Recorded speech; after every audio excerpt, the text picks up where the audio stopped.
Welcome to college football on ABC, presented by Walmart. Norman, Oklahoma, one of the cradles of college football. And today, two participants, one past and one present, reflect on the penultimate moment to kickoff here in Soonerland.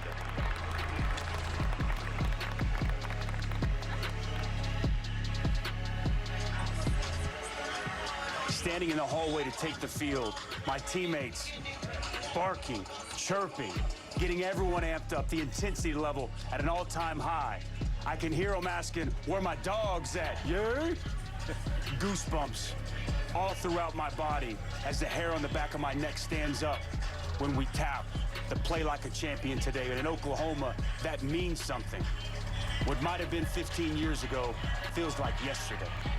I don't think you can really, put into words the feeling of running out here and, having, 90,000 fans cheering you on, just ready to see you ball. So there's nothing like it.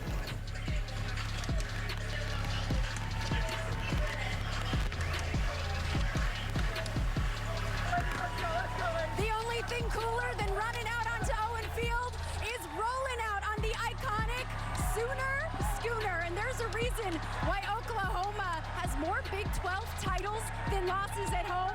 And it is this incredible atmosphere. Lincoln Riley said their fan base helps them elevate their expectations.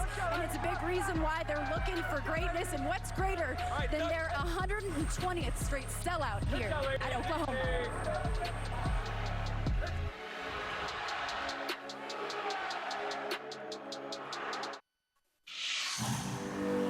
For the Sooners, it's all about the Murrays. Heisman Trophy candidate Kyler Murray dismantles defenses, disembowels defenses, and decimates defenses. While Kenneth Murray is relentless, ruthless, rapacious, racking up tackles, 28 of them last week, shattering the FBS record. It's Sooner swag on deck.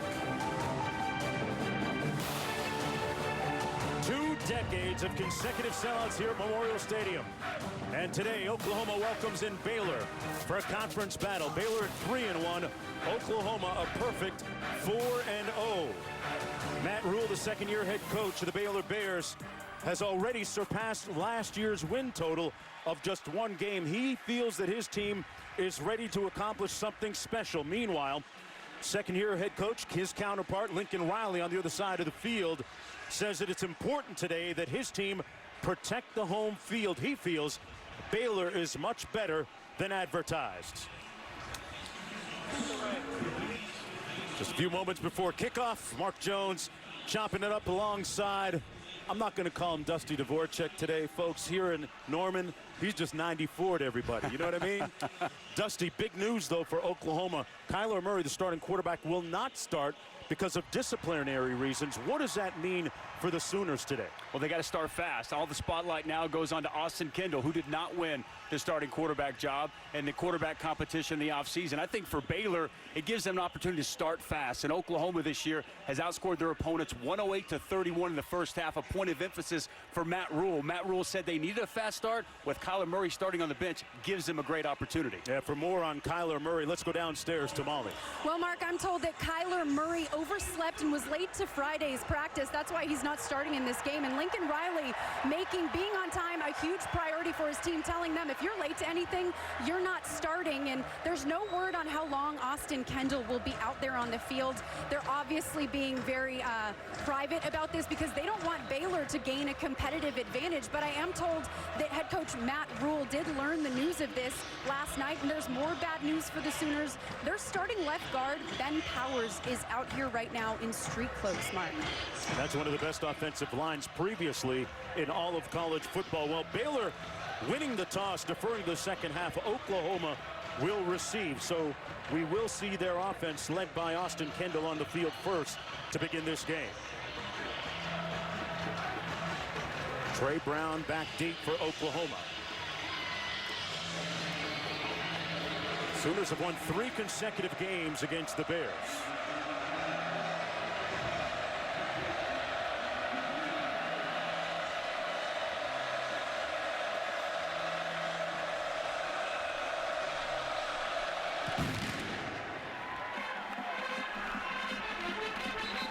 And Oklahoma will take it 1st and 10 from the 25-yard line as we check out our DeVort check marks. Yeah, you know, Oklahoma, their secondary today, they're going to be challenged big time. They haven't tackled well, and they've had some issues in some coverage, and Baylor's got some big receivers that are really going to test them. Both these defenses will be put to the test with mobile quarterbacks, and as we mentioned earlier in the open, Baylor really focused on getting out to a quick start here in Norman. Austin Kendall making his first collegiate start here today. Tailback behind him, Trey Sermon on 1st down and 10.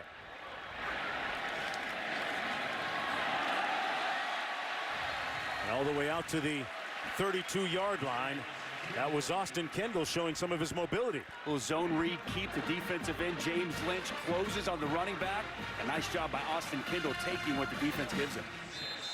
A little bit of motion there on the left side of that offensive line. Dusty, any idea what kind of feel you have for how long Kendall might be in there and Murray on the sidelines? I'd be shocked if it's more than 2 series. There's a decent chance it's only 1 series before we see Kyler Murray. Everyone but the center.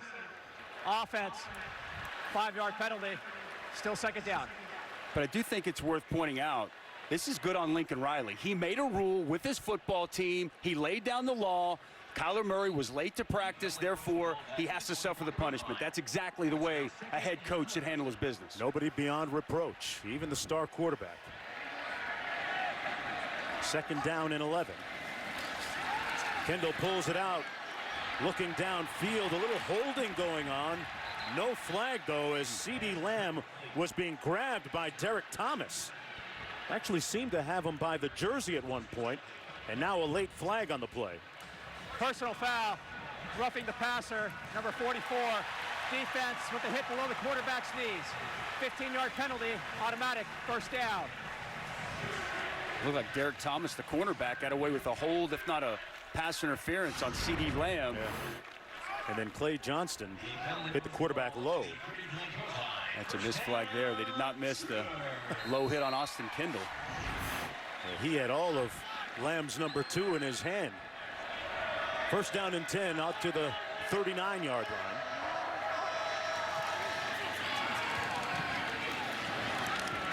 Out to the 40, that's Trey Sermon with his first carry of the ball game.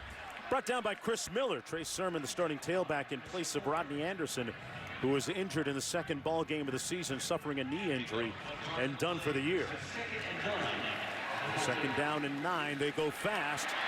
Incomplete over the middle, intended for Calcaterra. It's a nice job by the middle linebacker, Clay Johnston. Cover 2, he's sitting back in coverage. He breaks on the football with a big hit on Grant Calcaterra to knock this ball loose. Look at the plant and drive by 44. He sees it. That's just a drop by Calcaterra. Ball was out before the contact got there. 3rd down and 9. Opening series of the ball game for the Sooners with Austin Kendall in at quarterback. Kyler Murray watching from the sidelines due to disciplinary reasons. Kendall under duress. Incomplete at the 41-yard line for Calcaterra again. And now they'll have to punt on 4th down. Good pressure up front by James Lynch. James Lynch, watching him on tape, talk about a defensive lineman that can flat out get after it. Excellent rusher, good hands and hips. Matt Rule calls him slithery. It's tough for offensive linemen to get their hands on him. A nice stop by Baylor on the opening possession. Chris Platt is one of the return men for Baylor, a dangerous punt returner. Austin Seibert averaging a little over 41 yards per punt on the season. A line drive spiral and a fair catch called. Fumbled! Back at the 12, scooped up. And they're going to mark it about the 9-yard line. Unable to advance a fumble on a punt. But Curtis Bolton was there to scoop it up. It'll be 1st and goal from the 9 for Oklahoma.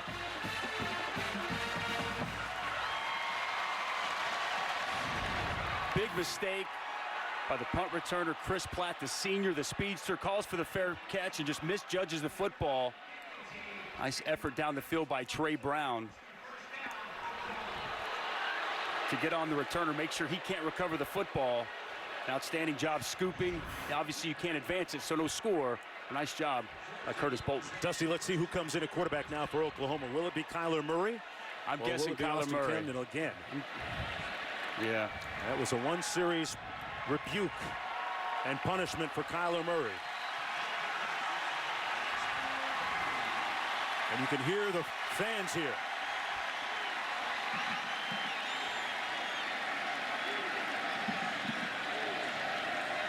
First and goal. Hands it off to Pledger. And Pledger is brought down. Got about a yard on the play. Pledger, one of about 4 backs we'll see carry the football here today. Doing it by committee in the absence of Rodney Anderson. TJ Pledger, true freshman out of IMG Academy. Quick, can make you miss. I think he's got a bright future here in Norman. Second and goal.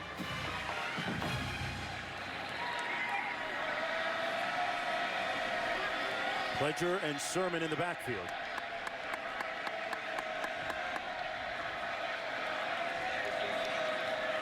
Play clock winding all the way down to 4. Murray. Touchdown Sooners. Morris with the grab.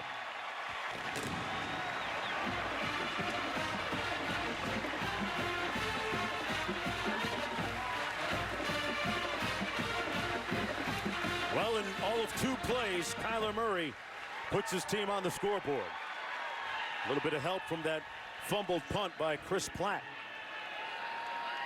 And for Lee Morris, that's his 2nd touchdown reception of the season. And the 4th of his career.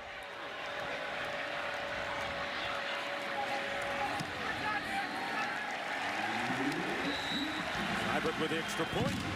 And the Sooners lead it 7-0. Lincoln Riley sent his message, and Kyler Murray didn't take him long on the slant to Lee Morris. Beats the coverage, and Kyler Murray responds in a big way.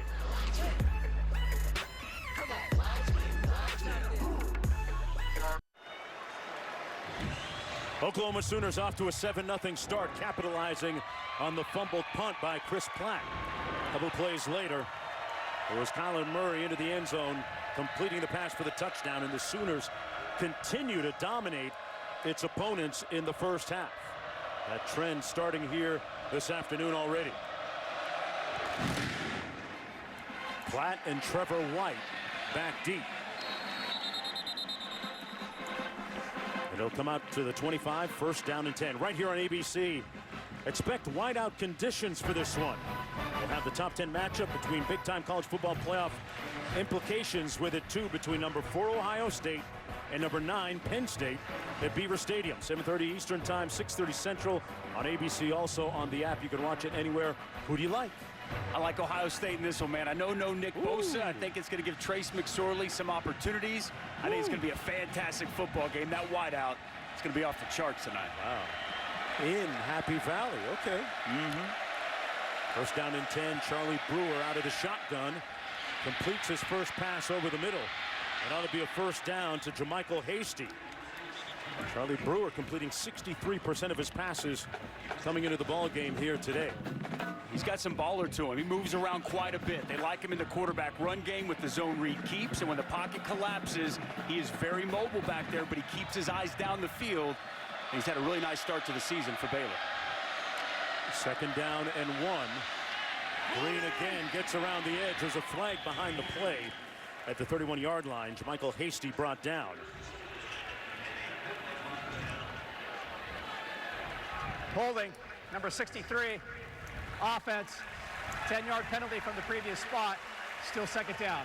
Charlie Brewer, starting quarterback out of Austin, Texas, and a very prominent high school program that he played at too, Dusty. Same place as Baker Mayfield. Yeah, Lake Travis. Quarterback, high school quarterback factory. You know, it's interesting. I'm watching the tape. I didn't realize they even played at the same high school, and I'm watching. I'm thinking, is this guy kind of similar stature to Baker Mayfield, kind of similar playing style? I mean, he's not quite Baker Mayfield, but it's interesting the relationship they have and how similar their style of play is. They move it back after the penalty. Nonetheless, Brewer completes another rope to number 15, Denzel Mims, with his 14th catch of the season. 3rd down coming up, about 4 yards to go. Baylor coming off their best win of the season against Kansas last week.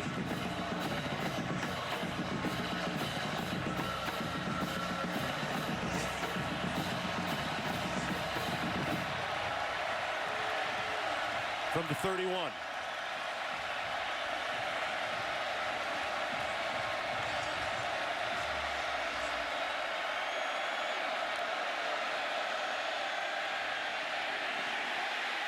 Flag down. Brewer delivers a strike complete for the first down at the 40-yard line to Henley, but will it stand?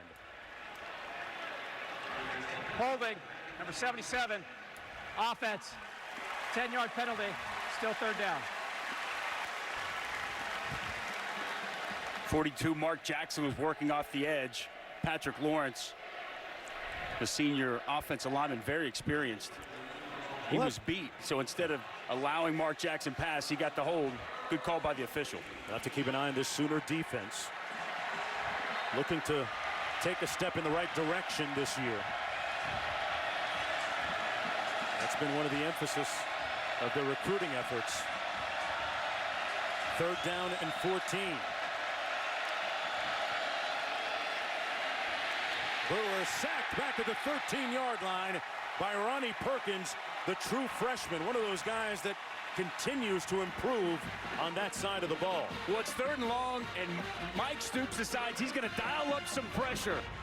And it's the true freshman. You're going to see him loop all the way around. He's going to come all the way around, and he gets clean. Athletic, does an excellent job seeing the crease, getting up the field, and getting the quarterback to the ground. They're very excited about the potential of Ronnie Perkins, who's had a great start to his true freshman season. His second sack of the season. Baylor with consecutive penalties on that drive, really self-destructing in a sense. Fair catch called at the 43-yard line, and the Sooners will start in good field position after Lamb fields it. It went 45 yards. Well, you can stream college football all season long on ESPN+, so start your free trial today by downloading the ESPN app or visiting ESPNplus.com. You can watch all kinds of great games, live programming, some 30 for 30s that have been banked and put on reserve, and some good stuff going on there. Great stuff going on there. But how nice is it to be back home today? Man, it's really nice. You know, I mean, I live here in Norman, so I didn't have to travel this week. Didn't get on an airplane. Loved having you guys and the crew over last night for a production meeting. Mama cooked the chicken spaghetti, so. Sandra Dvorak is our MVP this afternoon, no matter what happens on the field. Mom, I'm with you. Down to the 47, Kyler Murray picks up 3. Around here, folks, number 94 looms large. You walk into the athletic offices, the football offices, locker rooms. Two-time all-conference player here. Chicago third-round pick. Dusty, I'm enjoying just following in your vapors today, man. It's been a fun ride the last few days here in Norman. A lot of great football history. And a pass complete. What a grab by C.D. Lamb. Wow. That thing stuck to his hands. Wow, it's C.D. Lamb on a slant. Ball's thrown behind him. How about this for hands? Got some stickum on that thing. As he grabs it, pulls it to the shoulder, and juggles for a fantastic catch. Murray completes another one, this one to Brown. Marquise Brown, a.k.a. Hollywood, the leading receiver coming into the game today. This is a crazy grab. Great effort by C.D. Lamb. He's got some unbelievable skills. One of the more talented wide receivers that's come through Norman in quite a while. He had the game-winning touchdown reception last week in that tight win in overtime against Army. This offense should be very rested. They only got 18 snaps last week. And a handoff to Trey Sermon, still on his feet. And all the way down to the 30-yard line, picks up 8. It's one of the things about this Oklahoma football team. You think of Lincoln Riley, most people think air raid. It is a physical ground attack between the tackles. And Trey Sermon, a nice pickup on second down. All day to throw for Murray down the middle. What a grab! Touchdown Sooners! Calcaterra going up.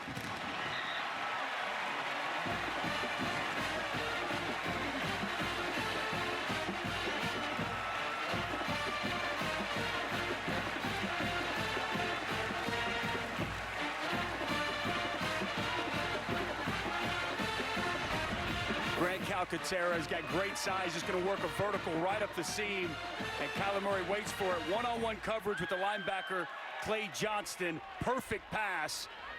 Nice job climbing the ladder, high-pointing that football for Grant Calcaterra's first touchdown of the season. And Calcaterra a little shaken up after a tough landing after making that catch. Beautiful pass by Kyler Murray. You said it, his second one of the day for a touchdown. He has 13 on the season. And it's 14-0. Calcaterra and the Oklahoma offense tearing it up right now. Back after this.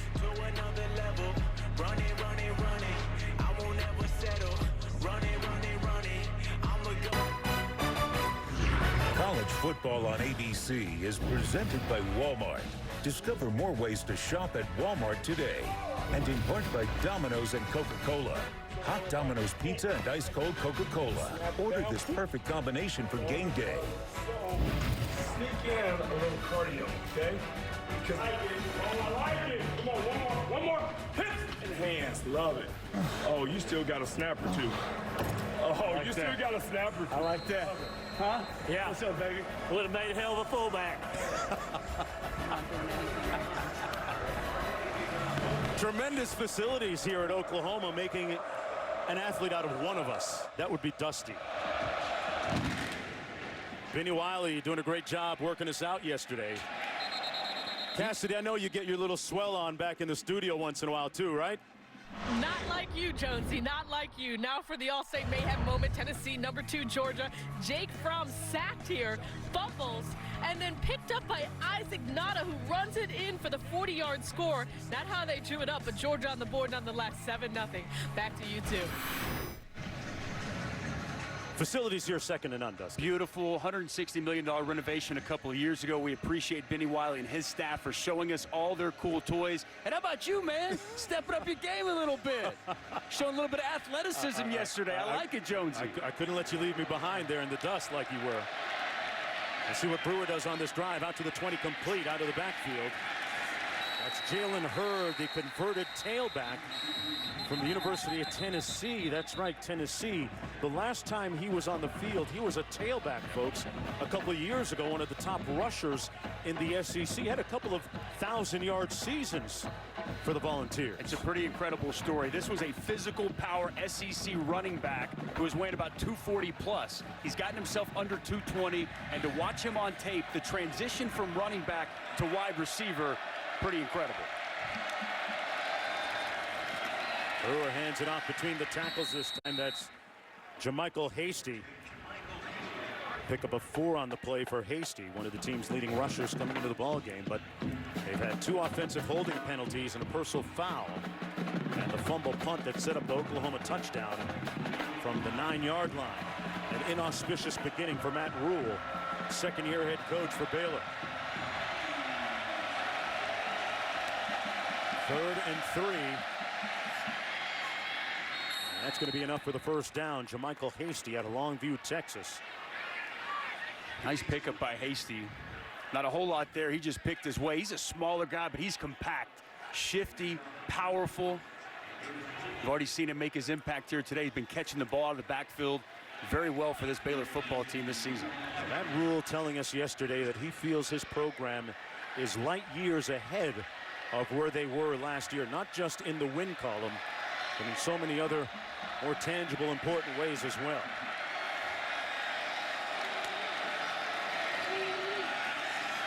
Brewer taking a shot up top and incomplete at the 22-yard line, and a big hit. Denzel Mims was the intended receiver, and unlike last week when they faced nothing but triple option, a different test for that Oklahoma secondary this week. And Denzel Mims had a huge day against Oklahoma last year in Waco. It's good coverage on the outside. Parnell Motley working on a man-to-man, and over the top, you had the true freshman, Brendan Radley-Hiles, to get that shot on Denzel Mims. He leaves the field. 2nd down and 10.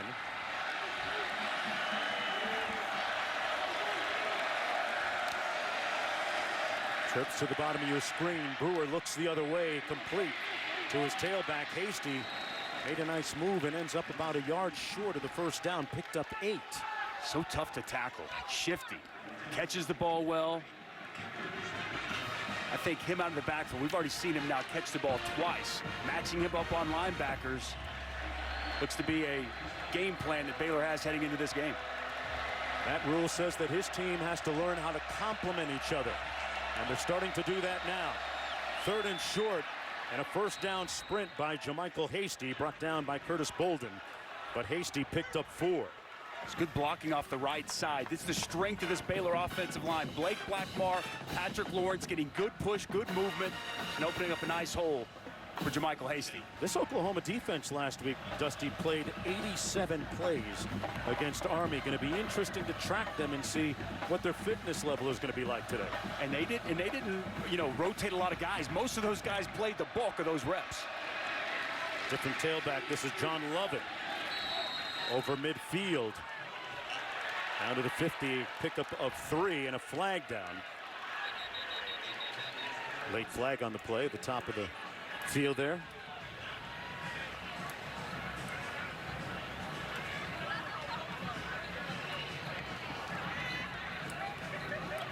After the play was over, unsportsmanlike conduct, number 11, defense, 15-yard penalty from the end of the run, automatic, first down. That's number 11's first unsportsmanlike conduct foul for the game. Parnell Motley outside on Denzel Mims.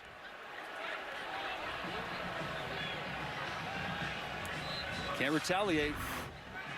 Denzel Mims just being very physical, blocking. His hands got a little bit up in the face, but the minute you take that punch, the minute you retaliate, it's going to draw the flag. He's got Parnell Motley a spot over on the side with his coaches. Right in front of the official. John Lovett in the backfield. 1st and 10 from the 35. Brewer went through his progression nicely and found his receiver. Marcus Jones, number 84, picks up 8. It'll be 2nd down and 2. He's got a bunch of good receivers out there. Between him, Thornton, Platt, some tall, rangy receivers with some nice wheels too, Dustin. They got speed, man. They got guys that can flat out run and really test you vertically down the field. Under 5 minutes to go here in the first quarter. Brewer hands it off to Jalen Hurd, the wide receiver, formerly a tailback, back at tailback. So he hasn't given up the position. Well, right? He hasn't forgotten how to run the football. They put short yardage. They put him on the field at the running back. Watch the patience and then the burst through the hole. Simple power O, the patience, skip, and he's going to get up the field to pick up the first down. He's still got it back there in the backfield.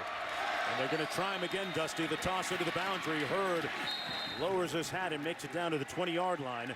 Neville Gallimore with the tackle on the play.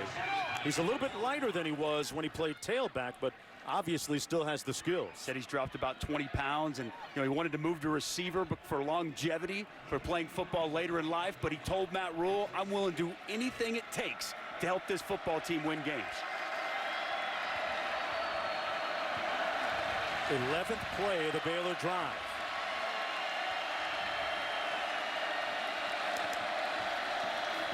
Little blitz picked up on the play. Brewer wisely throws it out of bounds to live another day. It'll be 3rd down and 8. Good heat by Curtis Bolden. Back to Jalen Hurd. He had already visited Ohio State and Louisville, was driving on his way to California to work out, randomly called up Coach Rule and his staff and said, hey, I'd love to come and visit and take a look at campus.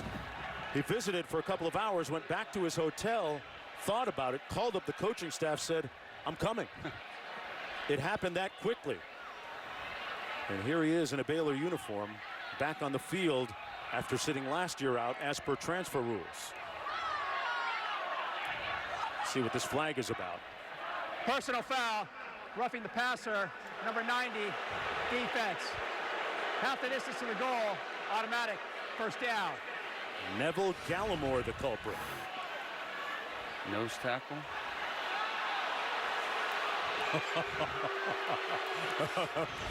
Hey, you played the position. I'm not even gonna. I'm not even gonna ask you. Listen, we live in a world where they're always going to protect the quarterbacks, right? I mean, we see that each and every week. You know, I don't agree with the call. You hit me harder yesterday in the workout. I may smack you on the back right now and hit you harder than that was. But listen, they're going to continue to protect quarterbacks at this level and the next level.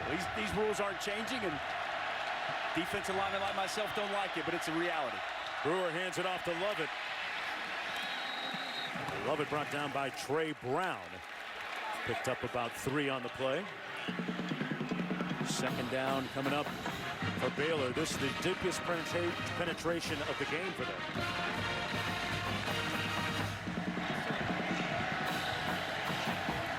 A methodical drive here by the Baylor Bears, grinding on the Oklahoma defense.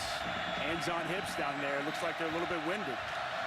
Baylor been an outstanding red zone team this season. Tyquan Thornton split to the bottom of your screen. False start. And another flag Tight end on the field. It looks like they got Christoph Henley that time. False start, number 87. Offense, 5-yard penalty. Still second down. Boy, an abundance of penalties for Baylor here in the first quarter. And if you're going to go on the road and try to beat a team like Oklahoma, you can't have self-inflicted mistakes. We've seen a muff punt, several penalties so far in this game, and as you saw by Matt Rule, he's not happy.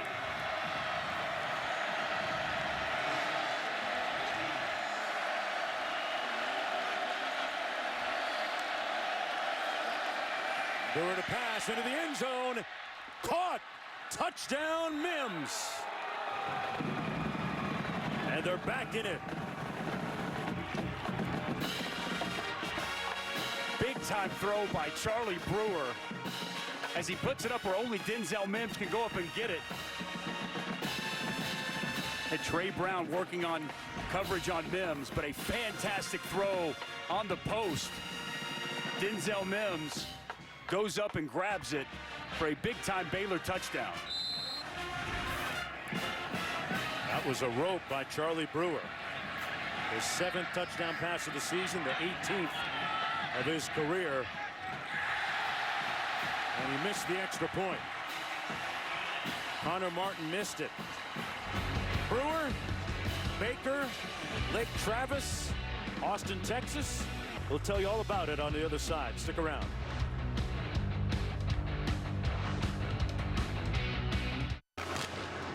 Going to be an interesting bit of communication there between the 2 Heisman Trophy winners, Mayfield and Manziel. Part of NFL Sunday Countdown. Trey Brown on the return. There is a connection between Baker, Mayfield, and Brewer. Went to the same high school, Lake Travis, one of the popular programs in the state of Texas. Look at the numbers there. Last week, Baker Mayfield named officially now the starting quarterback for the Cleveland Browns.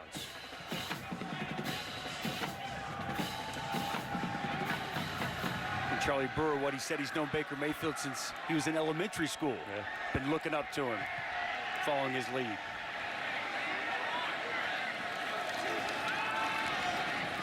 Murray underneath, pass complete to Marquise Brown. There's a flag down in the play. Brown pushed out of bounds after picking up the first down. Will it stand, though? The flag back at the 16-yard line. Holding, number 74. Offense, 10-yard penalty from the previous spot. Still first down. A lot of flags down in the field here today. Just about to say the exact same thing. Heavily penalized first quarter here in Norman. Cody Ford with the holding call. Each team with 4 infractions. He's had Cody Ford. This offensive line has been very good so far this season, but I think he's been the best of the bunch so far. As good a finisher of blocks as you'll find in college football. He's got some nasty to him. Kennedy Brooks in the backfield now. He catches the pass. Got a nice block and made it out to the 25-yard line. Well-executed play by the Oklahoma offense. A pickup of 12 on the play. Miles Tees with a nice block on the edge there, huh? And his receiver is out there stock blocking, a little swing screen. Kennedy Brooks, another one of those running backs, going to get an opportunity. Nice pickup in the open field. Under 2 minutes to go here in the first quarter. Handoff to Brooks. Dusty, tell me about this Oklahoma offensive line. Just how good is it in the big picture of college football? One of the better offensive lines, in college football. You referenced Ben Powers isn't starting today, but Jonathan Alvarez is. Well, he started at guard and at center previously in his career, so the experience is really there. And Creed Humphrey, he's a redshirt freshman, so he doesn't have the experience, but an unbelievably talented big man in the middle of that offensive line. And Bill Bedenbaugh, the offensive line coach, really as good as you'll find in college football, what he's done with the big uglies up front. 3rd and 8, Murray with all kinds of time, and this is where he can do it himself. Flag down, Murray brought down at the 29-yard line, hit hard on the sideline. I think we're going to get another hold. There's a flag back at the 19. Matt Rule was telling us. Holding, number 71, offense. That penalty is declined. 4th down. It's going to go against Bobby Evans. Not a lot of teams have put pressure on Kyler Murray this year. Now that's what the Baylor staff was saying. No one's even sniffed this guy. No one's touched him. Bobby Evans working on the left side. Blitzing linebacker.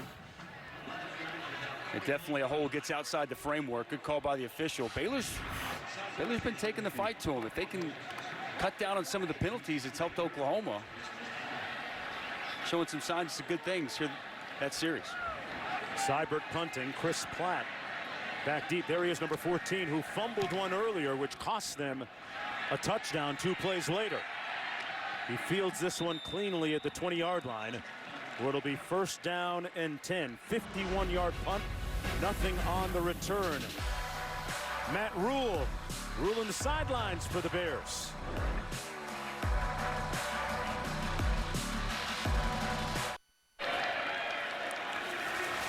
Back at Memorial Stadium, Norman, Oklahoma.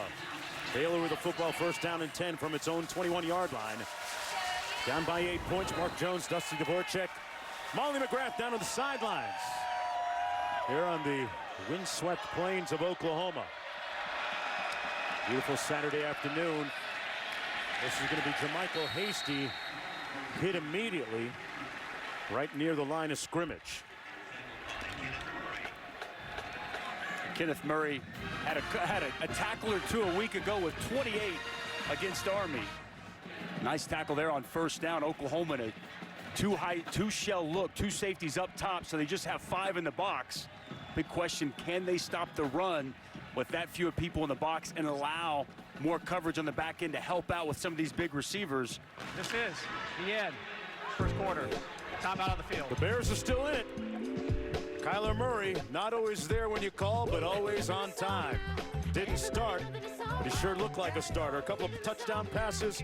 Back after this message and a word from our ABC stations.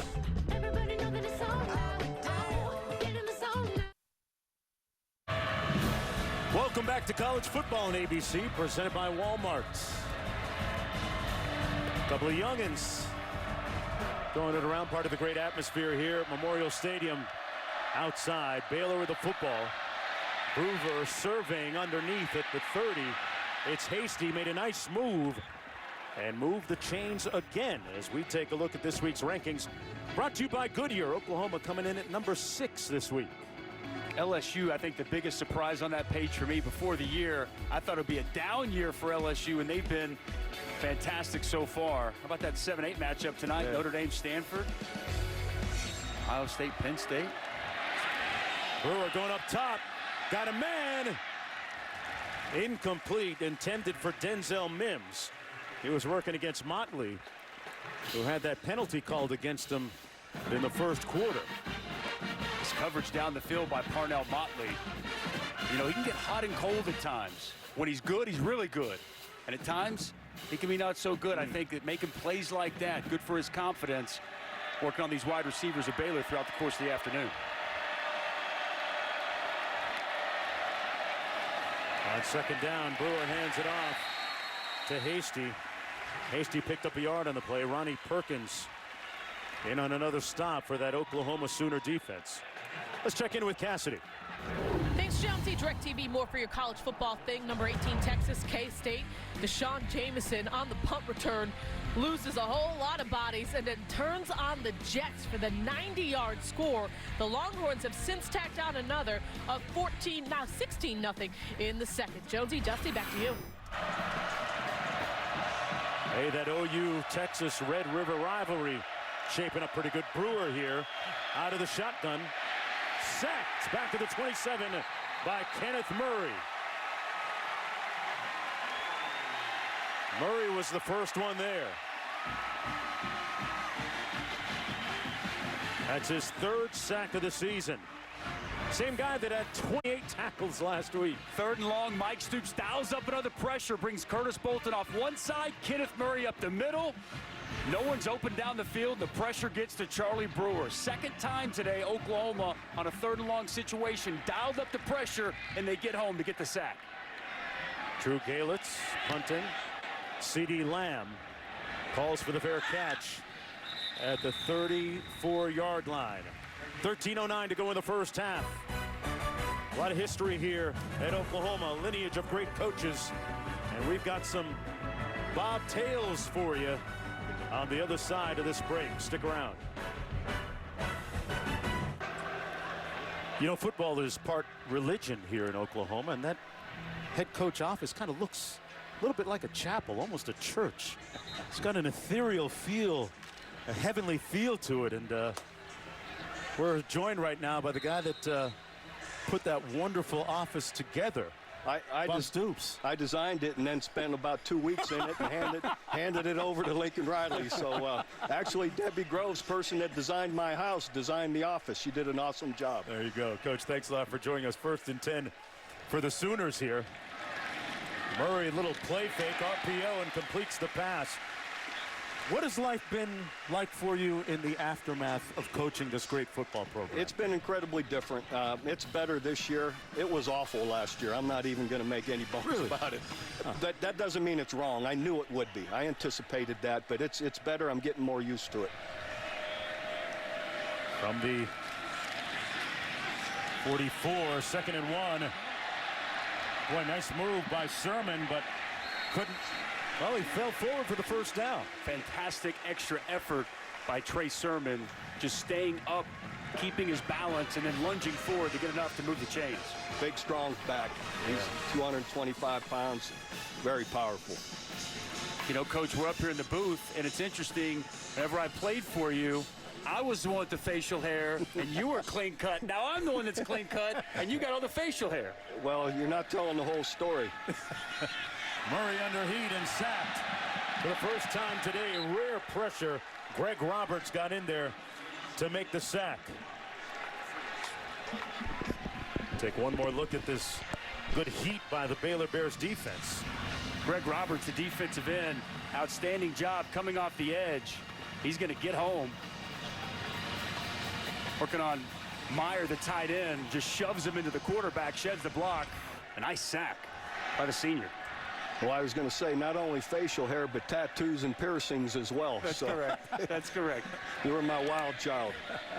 2nd and 20. High snap. Murray corrals it. And with that kind of speed, he's making lemonade. Stepped out of bounds at about the 30-yard line. An exceptional athlete, speed. On the field, a runner stepped out of bounds. Speed, 43.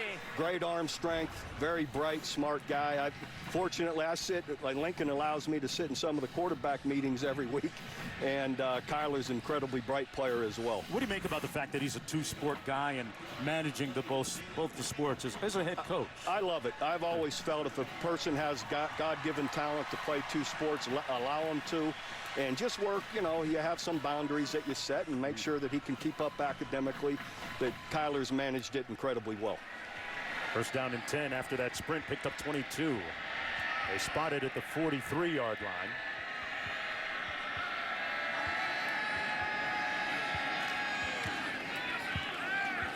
Nice fake, wide open room service. Touchdown Sooners. Lee Morris with his second one of the afternoon. What a great player Lee Morris has been for us. I think 90% of his catches are touchdowns. Just got a scholarship after the season opener against Florida Atlantic. Oh, by the way, Kyler Murray's high school teammate. So that connection's been happening for a long time between those two. At Allen, Texas. Yeah, right. Yeah, so that's awesome. Great for him. Great play action. The run sets that up. They've been stubborn against the run, but this is sometimes you have those great hard play actions and the guys get open like that. A quick strike that time by the Sooners offensively. 43-yard pass and catch for the score. And we're going to ask Coach Stoops to stick around on the other side of this break. Baseball, football, doesn't matter, Dusty. When you've got a physical running game, it opens up the play action and easy pitch and catch for another Sooner touchdown. College football presented by Walmart on ABC is brought to you by Pacific Life. Experience the power of Pacific. And Burger King. Mix or match two of your favorites, including all new crispy chicken tenders for just $6. You know, if you kiss someone in the Spoonholder Monument in the North Oval on campus, you're destined, they say, to get married. Part of the folklore here. It was a gift from the class of 1910. Coach, were you aware of this great tradition? I've got to be totally honest. I had no idea about this. So that is totally new to me. You might want to warn your players about the kissing in the Oval. I didn't know about the spoon holder either. Although after 20 years, I just found out where the ticket office was yesterday. So I had no idea. I called Coach the other day, and he didn't answer. He come right back. He said, "You're not going to believe this, but I'm wandering around. I can't find the ticket office." Hey, your son Drake is on the sidelines as a member of this football team. What's it like having your son play for the Sooners here? Very proud of him. I, of course, love my team, the Sooners, but also love my son being down there and played in the first couple of games some. And now there's some talk. I think he's going to be redshirted is what they've sort of told him now. So anyway, I'm just proud of him, and it's fun to see one of your boys out there in a Sooner uniform. Proud dad up here. Jalen McClendon in a quarterback now for Baylor. A different look for this defense for Oklahoma. McClendon slings it on his first snap and completes it out near the 35-yard line to Denzel Mims. Outstanding job by Denzel Mims going up and getting it. Second time we've seen him high point the football. Great leaping ability. A very competitive contested catch. Molly? Matt Rule has to be happy about that after that last drive. He focused a lot on talking to his receivers, saying they're showing blitz all day. I need you guys to stay focused and settle down. And he told his guys none of them were in the right place. He wants them to keep their eyes on the right spots. And coaches talking to converted receiver Jalen Hurd about his route running quite a bit, guys. Interesting. McClendon, 6'5", the transfer from North Carolina State, comes in with his team down 21-6. Hands it off to Lovett. Coach Stoops, I want to ask you, you mentioned your son Drake perhaps might redshirt. This rule we have now where it's 4 games and then the player has an option to transfer or actually redshirt the year. What are your thoughts on that? It's created an interesting dynamic. Yeah, there's been some unintended consequences to it, and you know, the purpose of it was to be able to use your whole roster all the way to the end of the football year. And now we've got guys conserving, or now I'm going to, you know, save my year. It's been different. I didn't anticipate that. Be interesting to see what happens in the wake of it if they make any adjustments. Down the middle of the field and incomplete at the 28-yard line, intended for Mims again, broken up by Trey Brown. Yeah, we saw that rule, the transfer thing, come into play today when Lawrence from Clemson was injured and Bryant no longer part of the team. No, I get it. It's you know, there's the same thing with the great receiver McCleskey at Oklahoma State. Now not going to play the rest of the year. It's going to change the dynamics on a lot of football teams. Last couple of third and long situations. Mike Stoops dials up pressure. Let's see if he does it again or he sits back in coverage. McClendon with time fires a strike at midfield to Denzel Mims, and once again Brown there to make the stop. So a win for Mike Stoops' defense. They hold the gain to just 7 yards. 4th down and 2 coming up, and the punt unit comes on. So a win for Mike Stoops. We got a Mike on the field, a Bob in the booth. I got to say, this Another is one in Kentucky, too, right? Mark's having Speak to your brother today, Mark? Absolutely proud of Mark. Kentucky Wildcats are doing great. Ranked, I think, 17th in the country. 4-0, doing a great job. Fair catch called at the 16-yard line. Coach, thanks a lot for joining us. Great. Get in a quick 9 holes after the game today? Well, no, I got my 9 in early before the game. Thank you. Good to be with you guys. Stoops all across the booths here in Norman. Back after this.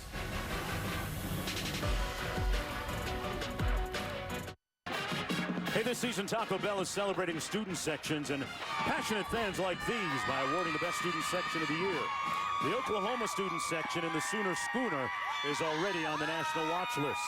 Go to ESPN.com/Taco Bell to see how your school can compete. You always got to know how to floss. Get your floss on, little man. My kids can do it, but I can't. I'll admit it. Murray hands it off to Kennedy Brooks. Now let's talk a little bit more about Kyler Murray to totally document the story, folks. You're watching a football player quarterback who was selected 9th overall in the Major League Baseball draft. Subsequent to that, signed a $4.6 million contract, guaranteed, and putting his body in peril's way here playing collegiate football. I mean, there's so many different areas that it speaks to. The amazing athlete that he is, to have the ability to be that good of a baseball player and to play football at a level like he is right now for the Oklahoma Sooners. But fires incomplete, a rare poor throw. His first incompletion today. Center fielder here at Oklahoma. Power hitter. Had a fantastic year this past year. Oakland goes all the way up to number 9 and gets him. And here's the thing. He let everyone know, the Major League Baseball teams know, I'm playing football. So Oakland knew going in that this was the likely outcome if they drafted Kyler Murray. And the kid loves the game of football. He loves playing quarterback, one of the all-time great high school quarterbacks out of the state of Texas. And I just think it's such an interesting dynamic. A, with all that money sitting there, he's still out here playing college football. And B, that the Oakland A's are on board with it. Yeah. So it's really an interesting situation. Completes this pass on the receiver screen out to the 32-yard line. Reception made by Mark, Tees. Kyler Murray told me the most important lesson baseball taught him is patience, saying the mental aspect of that sport arguably more important than the physical aspects. You fail a lot in baseball. Hitting 300 means you're failing 70% of the time. Staying patient is key, and he definitely did that today, sitting out for the first series. And that'll teach you next play mentality. And the next pass was a dime drop down to the 29 to Hollywood Brown. Just a fantastic throw by Kyler Murray. Play action pass. He's got Marquise Brown one-on-one. He throws the fade. Absolute dime. 40 yards on the completion. Hands it off this time to Trey Sermon, still on his feet. Boy, it came out of the pack down to the 23-yard line. That was not an easy catch by Brown. Concentration to get his foot in, but that ball was perfectly placed over his shoulder. Brown at Chaminade High School in Hollywood, Florida. They just call him Hollywood here in Norman. He's a burner. I'm sure we'll see how fast he is at some point this afternoon, beyond what we did a moment ago. Quick jailbreak screen complete. There's the speed. Hollywood, showtime. Such an explosive playmaker when the football's in his hands. Little tunnel screen, the blocking setup. And Marquise Hollywood Brown had nothing but daylight out in front. We asked him yesterday, I asked him, Hollywood, what do you run the 40 in? He said, well, you know, I haven't ever really been electronically timed since JUCO. He said he ran a 4.33. I said, can you get 4.2? He says he can. Yeah, that was fast enough to leave the Baylor Bears in his wake in a big way. Oklahoma dominating 28-6. Right off of I-95 and Sheridan Street in South Florida. Hollywood coming at you. Back after this.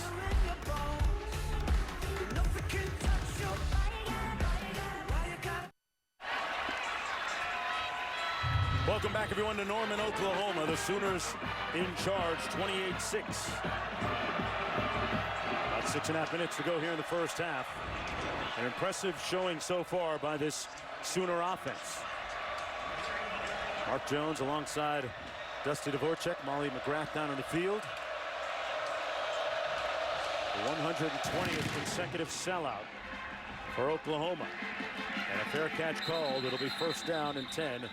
Bears. One more look at the touchdown. What was the key here, Dusty? Tunnel screen, the blocking outside. It's 84 Lee Morris and Cody Ford, the right tackle. They're going to get on second-level players. They're going to open up a path, but it's outstanding vision by Marquise Brown.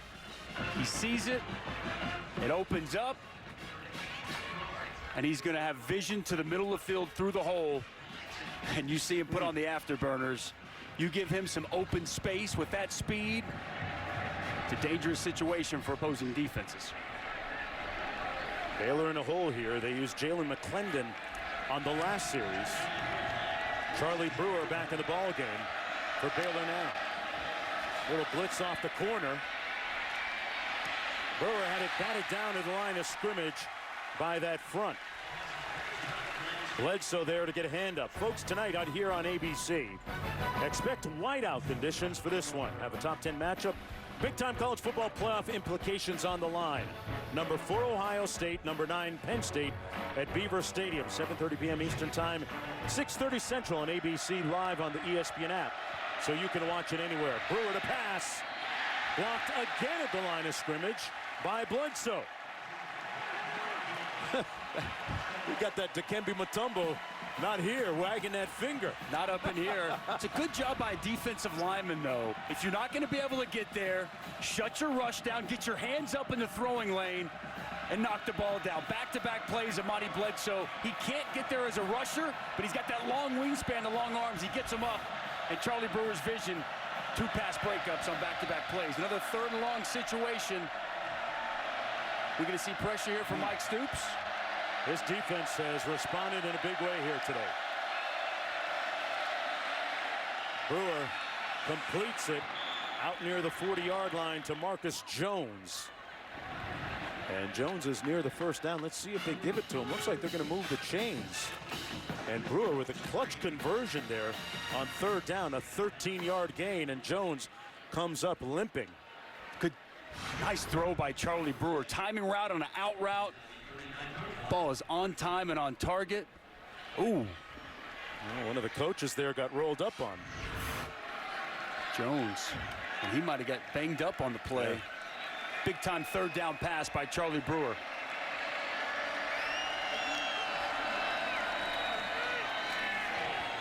To the sideline, caught right at midfield. Another catch, that time the freshman Thornton. An 11-yard pickup. What do you make of Brewer's performance so far? I think he's done an okay job. He's been under a little bit of pressure on third down. Mike Stoops has heated him up, but I think he's been very accurate with the football. Done a nice job taking what the defense gives him. Back-to-back nice throws on the out routes as they're starting to pick on the cornerback, Parnell Motley, outside. Brewer taking a shot up top, and he overshot his receiver, who was wide open. Chris Platt almost looked like he stopped running a little bit, too. What happened there? Chris Platt is an absolute burner, one of the fastest guys on this Baylor roster. I don't know if he's hurt or what, but he was wide open down the middle of the field, and he just kind of quits on the route right there. Yeah, I mean, look at him. I mean, he's going down the field, and there's nothing but grass in front, and he just kind of gives up on the play. That's odd by the senior, who's really the leader of this offense. Handoff to Hasty. And Hasty brought down at the 45-yard line by Kenneth Murray. You know, Chris Platt tore his ACL 364 days ago against Oklahoma in Waco. And they felt that he had really finally gotten fully healthy. They wanted to continue to integrate him, get him more and more touches. Just missed on a golden opportunity, but nothing but the end zone in front. Breathing kind of heavy.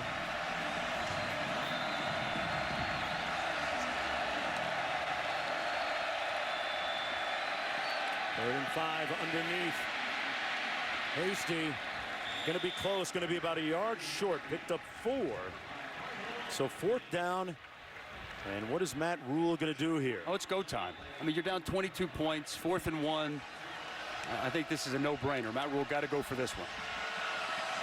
First time they've gone for it on 4th down this year. Jalen Hurd back there. He's their short yardage back. Expect power O. You got a whistle. They blow it dead. And Oklahoma is going to call a timeout. Snap. Timeout. Oklahoma. First of the half. 30 seconds in length.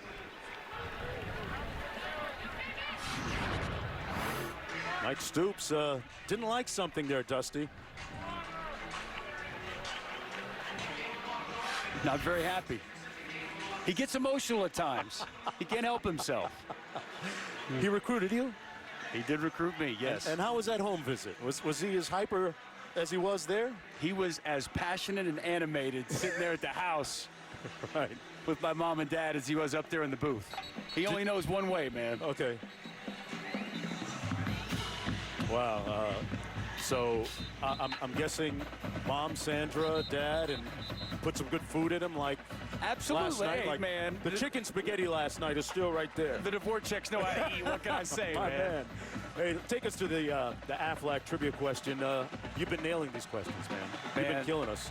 This week, what is the Oklahoma state motto? Aflac! We'll get to it after this play. 4th down. Crowd, make a little bit of noise.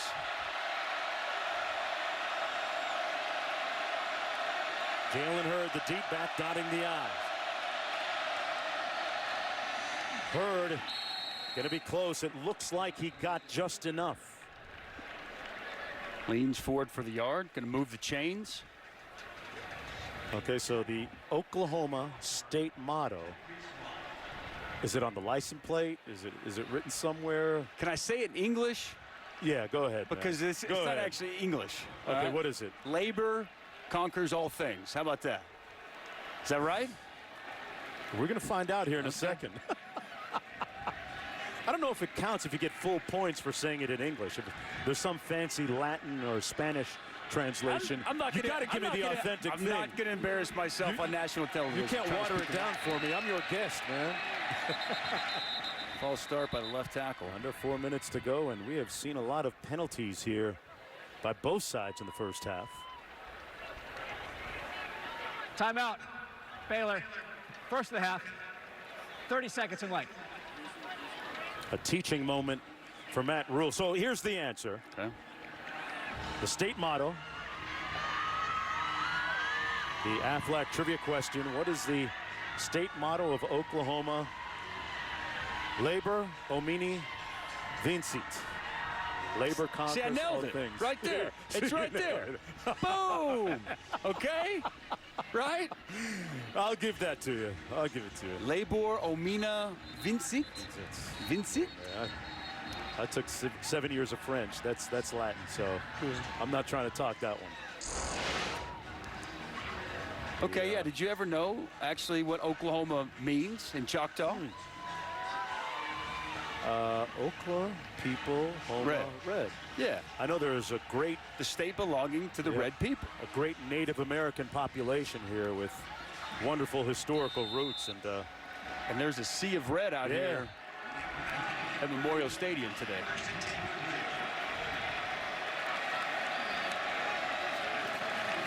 Off the play fake, Brewer. Got himself an alley and a completion to Hasty. Made a nice spin move and made it all the way inside the 40-yard line.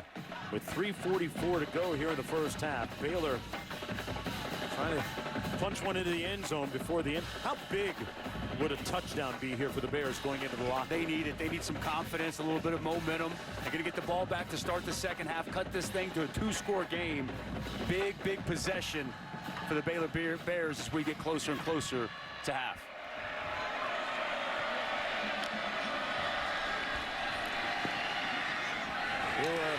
Oh, that had pick 6 written all over it. Trey Brown had some free lunch. I mean, that was a buffet. He was ready to eat, Yeah, Dusty. ball took a while to get there. It's an excellent break on the football by Trey Brown. Through his hands as he was already striking up the band as he thought he was making it to the end zone. That's why he plays defense, by the way, Jonesy. 3rd and 10.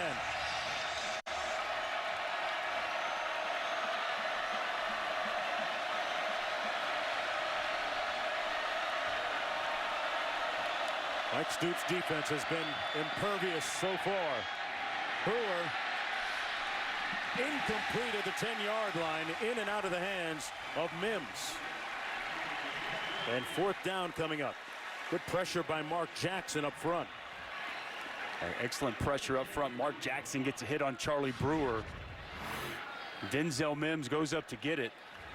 Kind of goes through his hands a little bit. Trey Brown, good job hand fighting to knock that ball loose.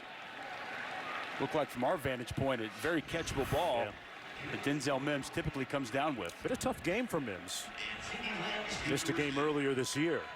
He's one of their threats offensively. CeeDee Lamb back to get this punt. And Drew Galitz. Galitz puts the nose of the football down and shoots for the coffin corner. Great effort there by Baylor on special teams. And it's a touchback. Let's go back to the studio. Thanks, Jonesy. Carmex Drive, what's possible update. Northwestern hosting number 14 Michigan. Clayton Thorson to J.J. Jefferson, who takes off 36 yards. He's brought down at the 1, though. Thorson would score on the very next play, and the Wildcats are up 7-0 early. Jonesy, Dusty, Molly, back to you. All right, Cass, 3:11 to go here.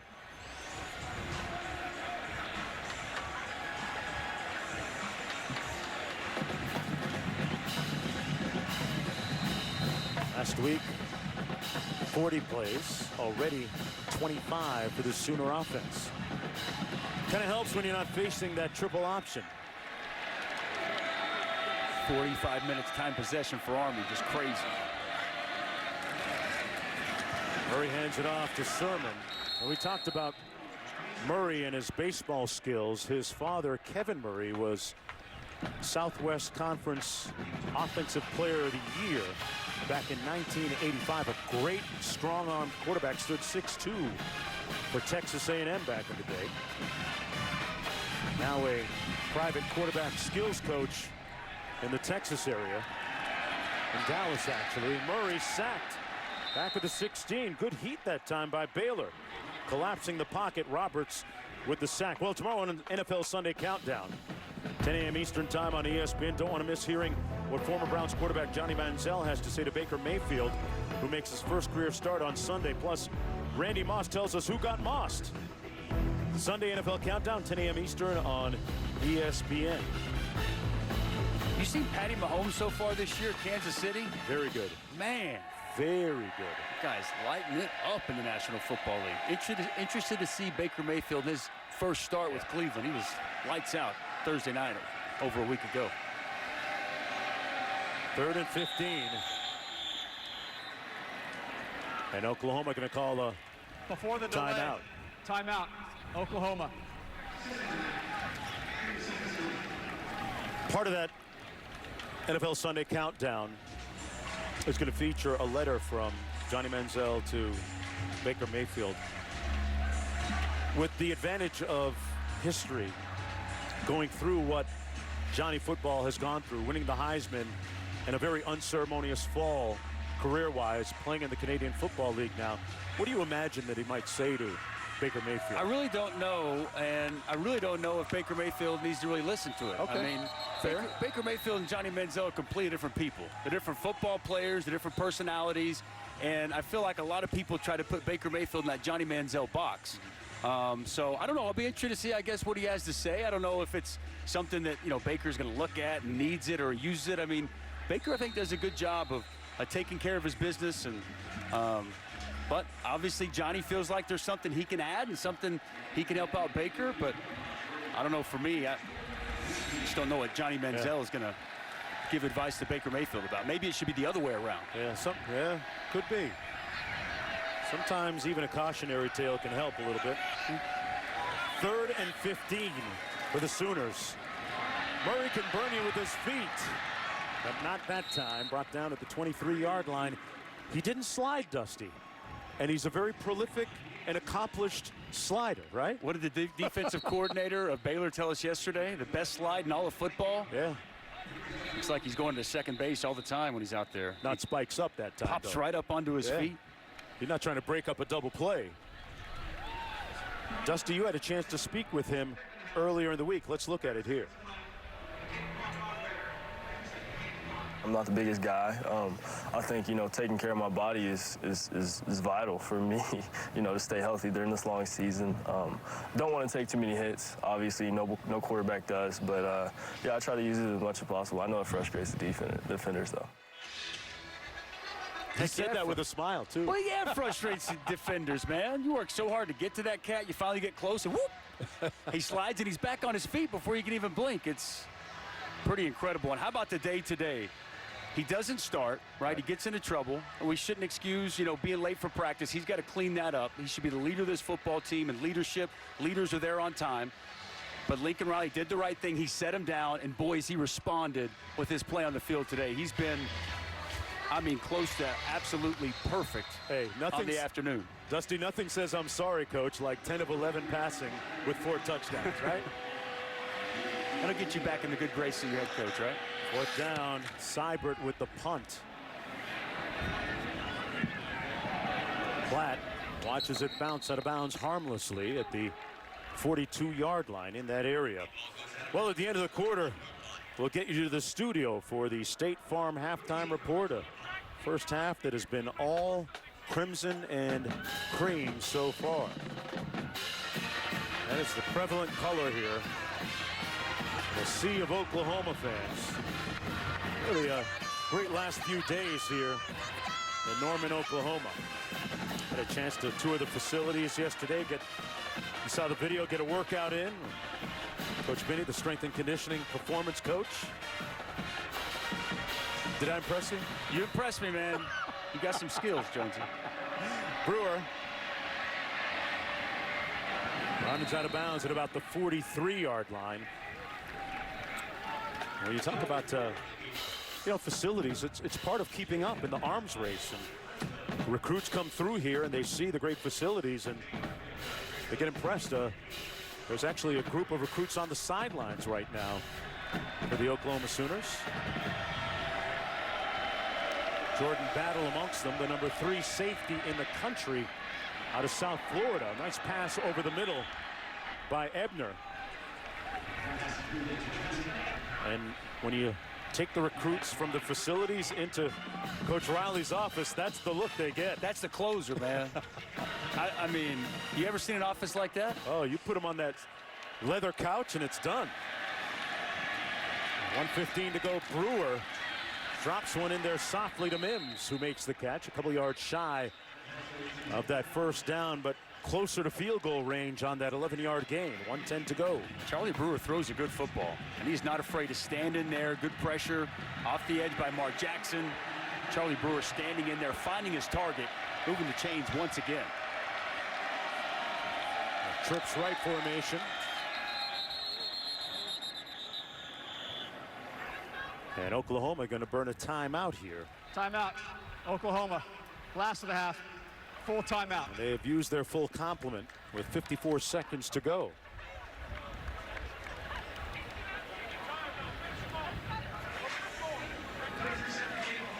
Well, you look at some of the quarterbacks, the top quarterbacks in the country. One of them right here, the other one in Tuscaloosa. And their quarterback ratings, respectively, through the roof, as impressive as it gets. Kyler Murray, 10 of 11 passing today, and Tua, of course, with Alabama, has put that 2-quarterback story to rest right now. He has taken that Alabama offense to a level we haven't seen under Nick Saban, as if they needed something else. Now they have one of the premier quarterbacks in all of college football to go along with that defense and that running attack. And how about Kyler Murray this year? He's just been incredible. You know, that was a big question mark. Baker Mayfield leaves. He's here for 3 years. What happens next? What happens with Kyler Murray? What's the transition going to be like? It's been seamless, to say the least. Look at the impressive numbers. Highest quarterback ratings, first 4 games of a season going back 15 years. Those two amongst them. Brewer, backside pressure, stays miraculously on his feet. Boy, a Houdini job by Brewer, and Ebner stopped up a little bit short of the first down. Good pressure by Mark Jackson, but he couldn't make the tackle. Mark Jackson, outstanding job off the edge with the rush. He just didn't finish at the quarterback. And how about Charlie Brewer making something out of nothing? He was dead in the water. He eludes the rush, finds an outlet. It's a nice pickup. 8-yard gain, 2nd and 2. Ebner again inside the 20. They have 1 timeout remaining. Talked about a moment ago, Dusty, a touchdown for Matt Rule's team right now would be huge. Getting the back in it. They threatened late in this game against Oklahoma last year. Remember, they're a second-half team, too. As Matt Rule told us, they get stronger as the game progresses. Brewer fires behind his intended receiver, Jalen Hurd, who has been conspicuous by his relative silence today in terms of receiving. 24 seconds to go. He's been their go-to target, you know, so far this season, heading into today, and he's gotten more action in the backfield than he has catching footballs.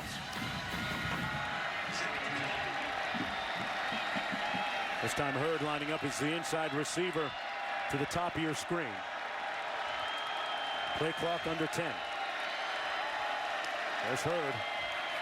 Gets off the line, but Brewer comes the other way, complete to Jones. And Jones tackled immediately. That was going to be important for Oklahoma today, getting guys on the ground, right? Absolutely. And Trey Brown, he's playing some off coverage. It's a good plant and drive, and he comes up and he makes the tackle. Had some real issues with these quarterbacks tackling receivers out in open space. They've been up to the task today. Wide open up the seam. Charlie Brewer never looked his way. Charlie Brewer took the snap. He was going to Jones pretty much the whole way, only surveying that side of the field.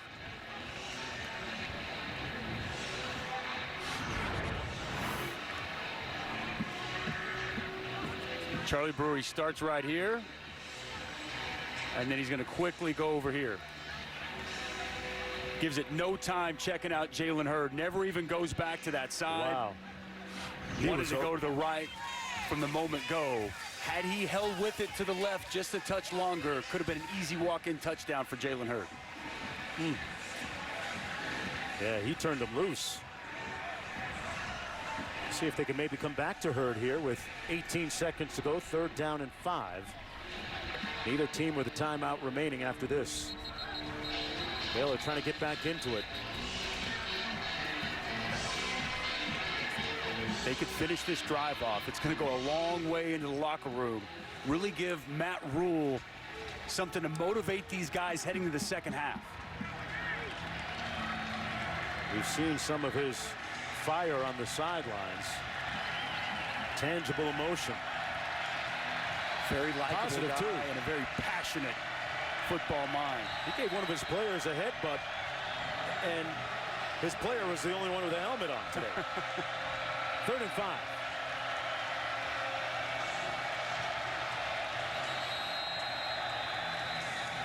Boy, coming out of a timeout, you never want to see that happen. False start.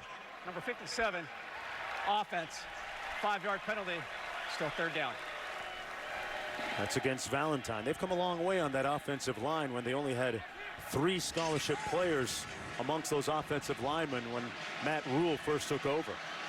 Xavier Newman's out today. Giancarlo Valentine gets the start. Actually, a former Oklahoma commit, went to the JUCO and wound up here at Baylor.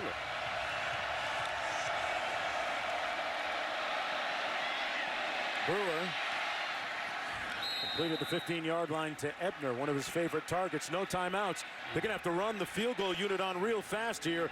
Get it set and snap it. Martin, 1 second to go. And he knocked it through on the fire drill. Wow. That is an outstanding job of running guys off the field. I thought Charlie Brewer made a huge mistake throwing that pass where he did with the clock running and no timeouts. You got to give the special teams unit a lot of credit for being ready for that situation, getting out there, getting the snap off, and making the field goal. And now they're discussing something on the field. I mean, you talk about a fire drill. And Connor Martin knocks it through. They're going to review it, though. I'm not sure what exactly is under review at this point. They're going to see as how it played out via the clock, I guess.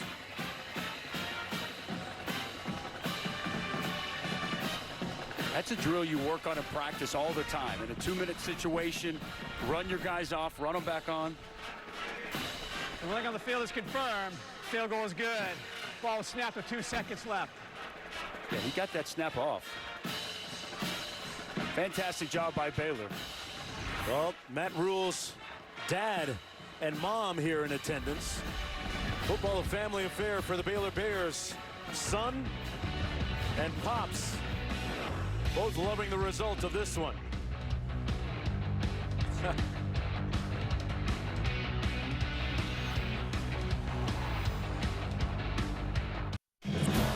Well, the National Weather Center, Museum and Science Center, all located on campus here at OU. Welcome back, everyone, to College Football on ABC, presented by Walmart. Touchdowns in the forecast for the Sooners as they lead it 28-9 at halftime. It has been a first half characterized by explosive Oklahoma plays. That was one of my keys for Baylor going into this game. And Phil Snow told us yesterday, we've got to quit giving up explosive. 5 of them in the first half for 20-plus yards, and 3 of those, Jonesy, going for touchdowns. If Baylor's going to get back in this game in the second half, they've got to limit the explosive plays from the Oklahoma offense. Well, Baylor's going to get an opportunity here to start the third quarter with the football. The Sooners kicking off. And there's a Baylor team coming off a win last week against Kansas. They come in 3-1. They're going to snap a 3-game losing streak against Oklahoma. It'll be first and 10 from the 25-yard line for Baylor. Mark Jones, Dusty Dvorak chopping it up. Molly McGrath down in the field. It was a game where Kyler Murray didn't start, but that's like such a distant memory right now, isn't it? He was incredible in that first half. I mean, the placement with the football, you know, everyone knows about his ability to run with it, but he's a dynamic thrower, a pinpoint accuracy, ball spins out of his hand, and he's got that quick release, and he's really doing a nice job of picking apart this Baylor secondary in the first half. Let's see what quarterback Charlie Brewer can do here in the second half. Coming out of the shotgun, he played all but one series in the first half. Jalen McClendon, the transfer from North Carolina State, got in for one series. Brewer comes out slinging, incomplete, intended for Hurd. Molly? Baylor head coach Matt. Oh, looks like we got a little action, Molly, on the sidelines. it looks like it.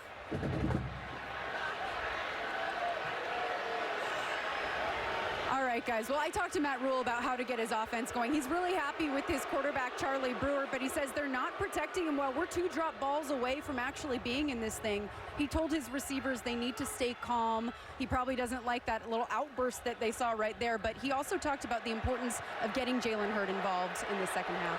Yeah, I would think, Molly, that Hurd, their leading receiver coming into the game with 22 catches, is going to be more of a focal point for an incensed Rule on the sidelines here in the third quarter.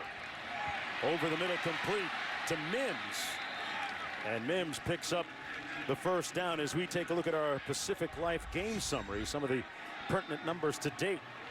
Oklahoma averaging 10.4 yards on first down. That pretty much dictates a lot of their success, doesn't it? It does. And I thought, you know, Molly brought up a great point. They've not protected Charlie Brewer. What Matt Rule said, they got to protect better. The left side of that offensive line has been getting beat up by the Oklahoma pass rush so far today. This is Hasty into the boundary, run out of bounds, picked up about 3 on the play. What does it say about this Oklahoma defense that everybody talks about the offense and sexy, got a Heisman Trophy guy back there in Kyler Murray, but the focus of this season really is going to hinge on the success of this defense, right? Yeah, I mean, look at last year and this year again. They've got a championship, national championship quality offense. The question revolves around the defense. So far, quitting themselves well.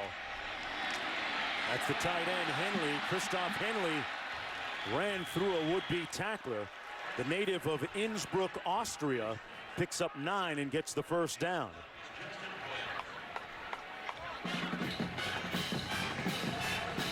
Missed tackle there by Kenneth Murray. Not under control. Got to make that play in the open field. Hasty brought down at the 43. Back to Henley, the tight end. I'm guessing he was first team all Austria when it comes to He's a big football. dude now. They had to translate a lot of the instructions and play calls things for him. Already 6'6", 251. He's going to continue to add weight, but Matt Rule very high on his true freshman starting for him already at tight end. Coaches can work with a guy 6'6", 250, right? Absolutely. No doubt about it.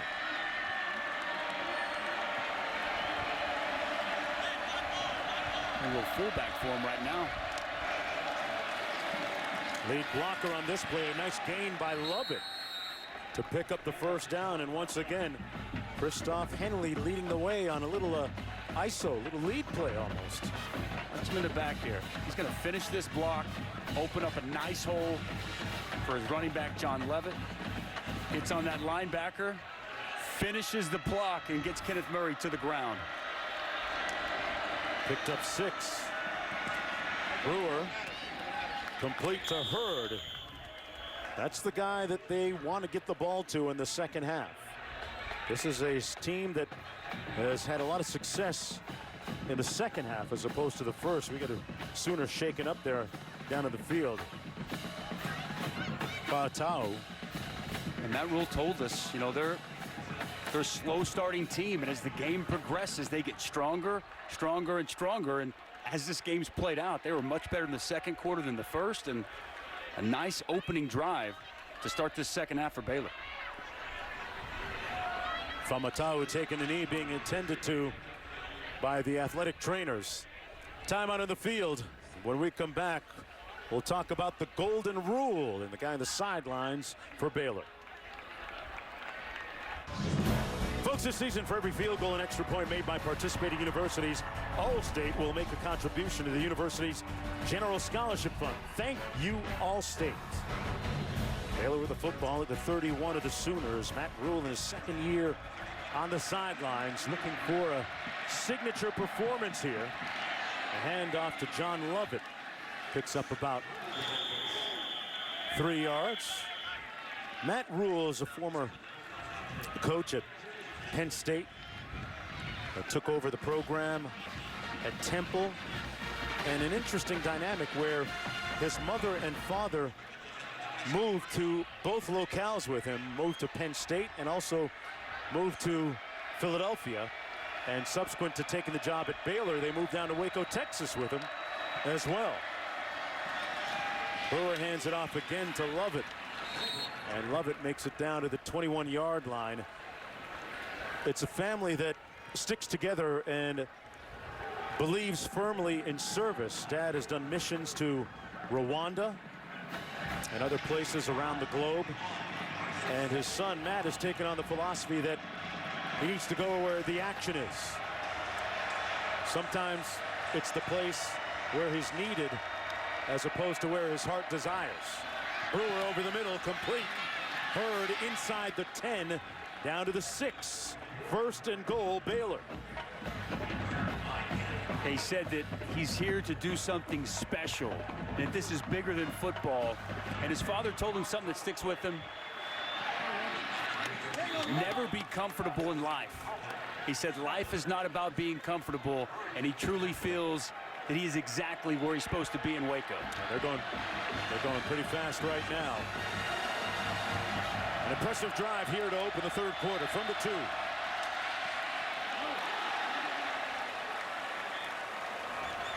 And that was Lovett, stopped right near the line of scrimmage. Third and goal coming up for Baylor. Gotta believe there's 4-down territory, right? Pads were popping down there by the goal line. Ooh. Ball's coming out. Big hit.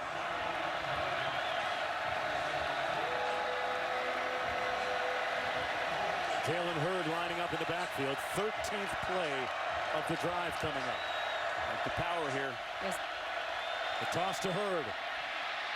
Touchdown, Baylor. It's called muscle memory. Jalen Hurd still remembers how to be a tailback.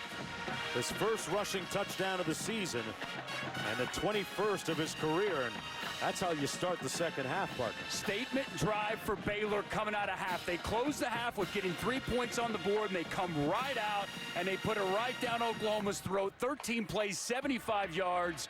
Big-time way to start the second half for the Baylor Bears. The extra point is good. There's Matt Rule, head coach of the Baylor Bears, his dad, Denny, and his son, Brian, watching on the sidelines. He said, you never want to live a comfortable life. Go where the action is. We just saw some action there from the Bears.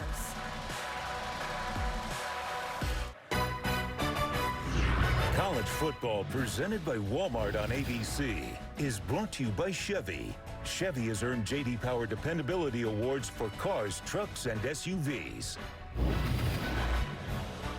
Folks, the official state meal of Oklahoma includes the following: chicken fried steak, fried okra, squash, cornbread, black-eyed peas, corn, barbecue pork, sausage, gravy, biscuits, grits, strawberries, and pecan pie if you got any room left. But you know what? That has nothing on Sandra and Lacey Dvorak's meal last night. I appreciate that. They put a meal down for us last night. You got me hungry, Jonesy. These teams ready to eat. This is Trey Brown on the return and stopped up at the 12-yard line. First down and 10 from there. Hey, man, it just doesn't stop here in Oklahoma. Everybody working up an appetite today here in the stadium. I'd have to increase my dosage of Crestor, go up to 10 grams. That apple is a little healthier than the other stuff we were just talking about. Definitely that list we had up. Definitely healthier than that. Big drive for the Oklahoma offense. Baylor got a lot of momentum going right now. Get the touchdown, go down, get a big stop on the kick. On the handoff, this is Pledger. Let's go back to the studio. Tex Jonesy got a bit of an upset brewing in Evanston. Northwestern already up 10-0 on Michigan, and John Moten puts the Cats up 17-0, but Michigan just responded with a Karan Higdon TD 10-point game there. Coming up next, 7:30 Eastern on ABC, Dwayne Haskins and Ohio State visiting Happy Valley. Again on ABC. Back to you. Haskins has been impressive throwing the ball. Calcaterra dropped that pass as Kyler Murray thread the needle that time into a tight window, Dusty. Yeah, Greg Calcaterra, typically a sure-handed receiver. His second drop of the day already. He's going to work right up the seam. He fires a strike. Perfect pass in between the two defenders, and he just... like a hit in the face in the helmet. Never saw it.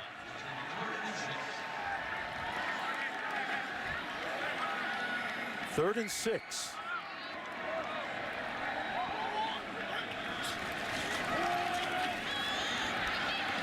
Underneath, wide open, and plenty of room for CeeDee Lamb.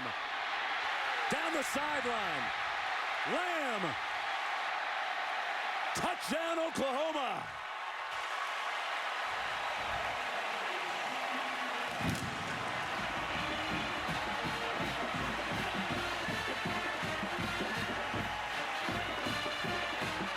Outstanding protection. Baylor comes with a blitz, so it's man-to-man coverage. Kyler Murray gets the time he needs, and it's CeeDee Lamb on a shallow crosser, and he hits the sidelines, and it's heels to the field as he takes it 86 yards to the house. 7th play of 20 yards or more for this dynamic, imperious, explosive Oklahoma offense. So they answer Baylor's score with a quick one of their own. A career-long catch for Lamb.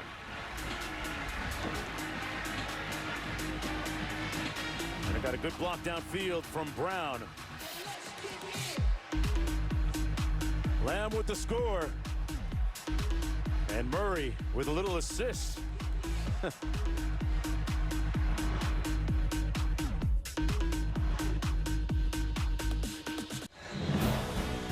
Welcome back, everyone, as we take a look at our Pacific Life game summary. A beautiful day here on campus at Oklahoma University, 35-16. The pathways and hallways once strolled by Dusty Dvorak, my partner here.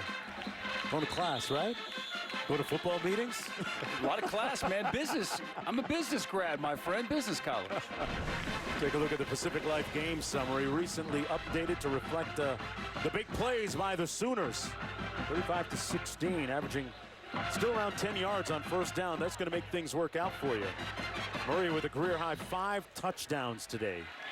And the beat goes on. He's only had 2 incompletions.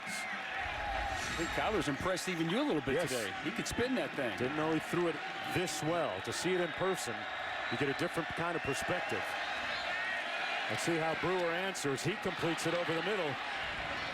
Nice catch and run by Ebner. One more look. What was the key on this touchdown, Dusty? Protection. There's going to be a blitz here from Baylor, going to bring the linebacker, and it's Trey Sermon who picks up the blitzing linebacker and allows Kyler Murray the time to get the football to CeeDee Lamb. Without that block, Kyler Murray's likely sacked, and that play never happens. Brewer not sacked, gets away from heat that time, and Chris Platt making the catch near the first down marker, comes up about a yard shy. Broyles making the stop on the play. Brewer has hit 11 of his last 13 passes. And tell me about that defense back on the field after just 3 plays by their offense. Hey, and remember, 87 plays against Army a week ago. We're already up to almost 60 for the Oklahoma defense today. That was a 13-play drive out of half. Only 3 plays on the bench. You got to think this defense getting tired. Second down and 1. Hurd on the edge. Got that 4.4 speed down to the 31-yard line and picks up another Baylor first down.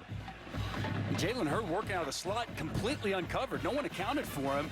They just lift up. They're just going to throw it to him out there wide open and let him get what he can get. And a credit to Baylor, already the 3rd reception of the second half for Jalen Hurd. Won the entire first half. Came out of the game, looked like he asked to come out, might have been shaken up. Brewer wisely throws it out of bounds. Just to go back to that Oklahoma defense, they only got a 3-play breather. But it's not like you got to apologize to them for scoring, right? No, tell me about the whole mentality there. Like, what's to do then? What do you do? Well, I mean, I think you understand, playing with this Oklahoma offense, how explosive they are. You got to be ready to get back on the field at a moment's notice. But that doesn't change the fact that you're still tired as a defensive guy. Okay. You're not going to be mad at your offense, but at the same time, you're always thinking, man, if they could put together a 10, 12-play drive, life would be a little bit easier. Yeah, I know they're doing all that great cardio over in the athletic center. 2nd and 10, Brewer complete underneath to Ebner. And Ebner tackled by a group, a convoy at the 27. 5-yard gain on the play with 3rd down coming up. Baylor has looked impressive offensively here in the second half. Charlie Brewer's been outstanding. Picking apart this Oklahoma secondary, taking what the defense gives him. Big 3rd down here for the Bears.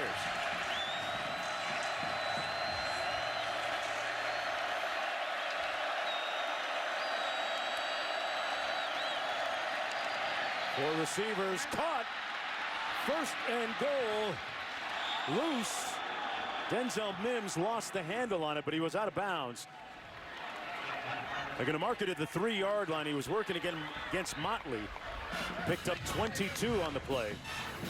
It's a great placement with the football from Brewer. Back shoulder throw to Mims on the sidelines, throws him open as Mims just stops on a dime. Pretty good coverage initially by Parnell Motley, but a better throw and catch.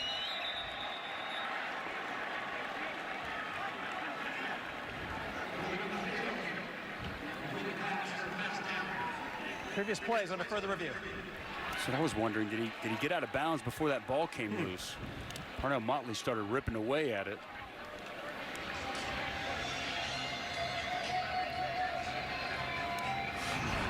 Take one more look and see exactly what they'll be seeing. Oh, he was out of bounds. Yeah, right foot's out before that ball comes loose.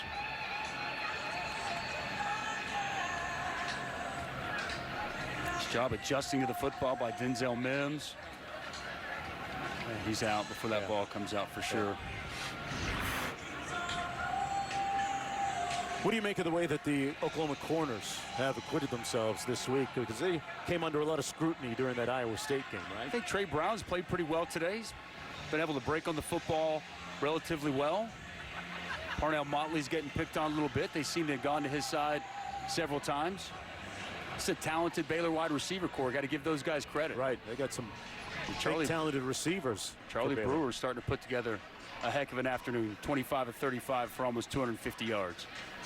A score here for the Bears keeps them right in the thick of it with 7:40 to go in the third quarter. Of course, Oklahoma next week with that big Red River rivalry game against Texas. And I know you guys will be talking about it on the Monsters of the Midday Show, 98.1 FM, the sports animal. Thanks for having me on. Hey, you've been a guest before. We actually talked about an OU Texas game you did back in 1996. Some great moments in that series. No doubt. Great moments, some great scores. Shaping up for this year's OU Texas game to be one of the biggest ones that rivalry's had in several years. After review, the ruling on the field is confirmed. The runner did step out of bounds before he fumbled the football. First down, Baylor. So first and goal for the Bears here. Offensive coordinator Jeff Nixon. Enjoyed sitting down meeting with him yesterday. Yeah.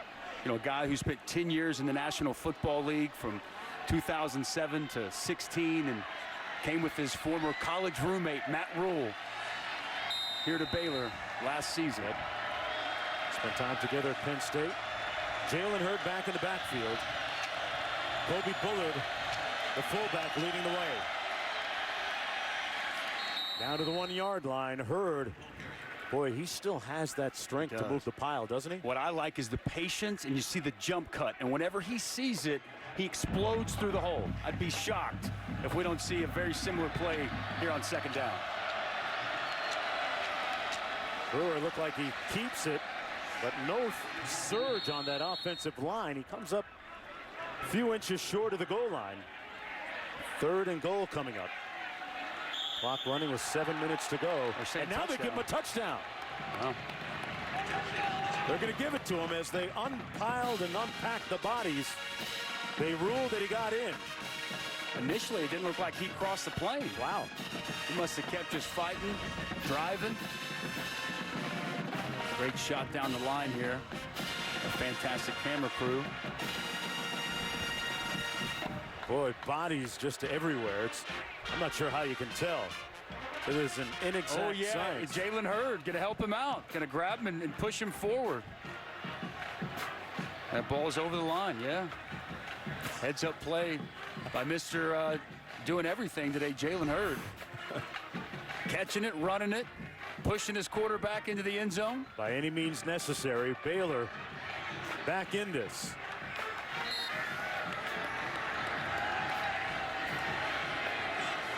Last year's game against Oklahoma, albeit a loss for the Bears.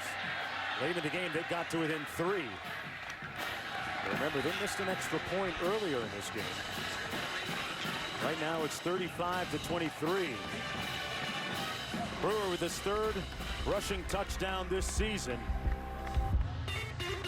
Matt Rule kind of felt a higher calling took him to Waco, Texas.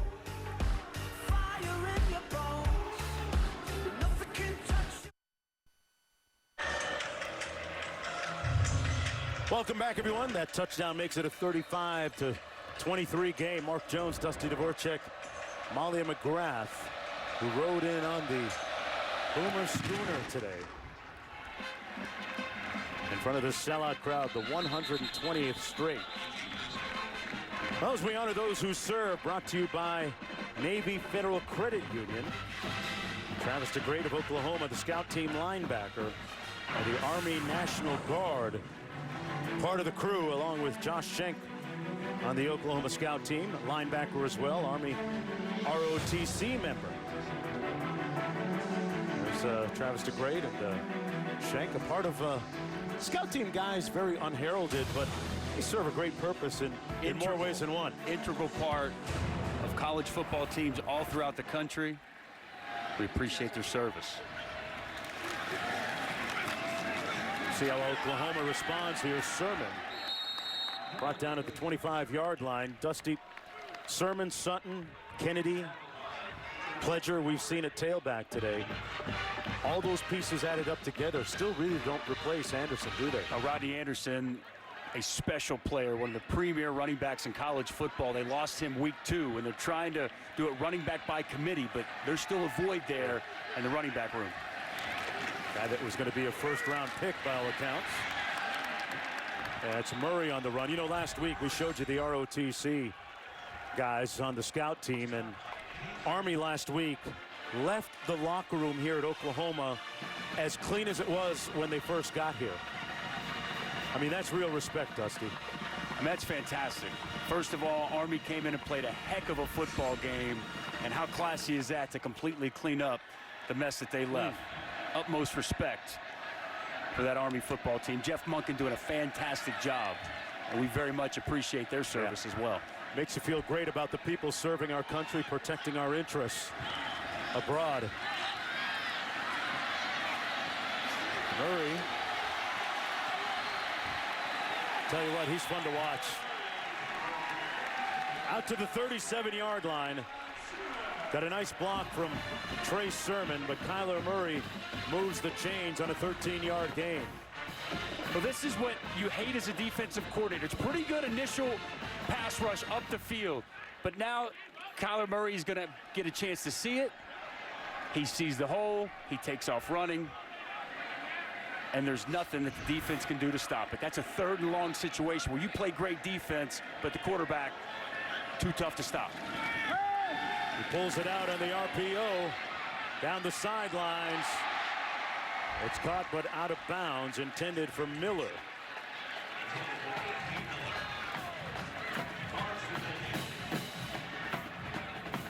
Talked about Murray. His dad, Kevin, played at Texas A&M, which is where Murray actually began his career. We didn't mention the fact earlier that he transferred after his freshman season there.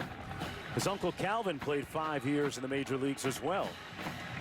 So Major League Baseball, no stranger to the Murray family.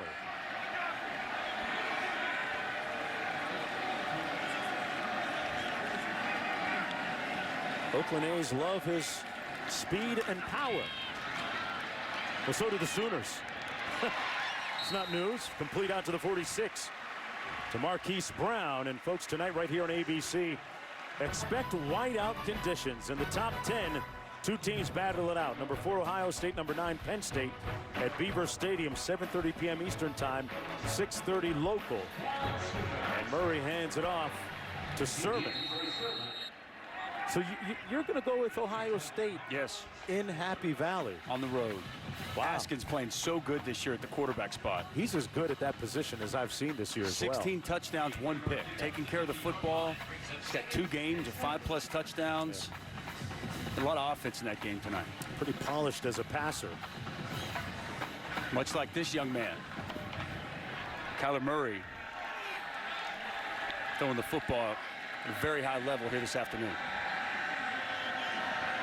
2nd and 7. Under 4.5 minutes to go. One-on-one on the edge. And they got a miss from Brown. Hollywood up to no good. Touchdown Sooners. I'm buying the 4-2. I'll buy it. Yeah. Low 4-2s. The slight hesitation he made gave him the open space, and man, you give that guy open space, forget about it. It's over. Marquise Brown, you know, he's become such a precise route runner too. Really picked up his game. Just that slight hesitation makes the defender miss, and forget about it. A mini high step there before the end zone too. I'm not mad at him. 2nd touchdown today, Dusty. 5 catches for 132 yards.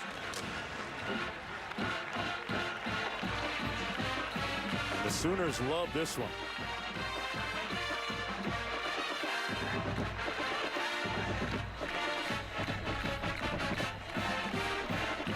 That's a celebration that would make Barry Switzer proud.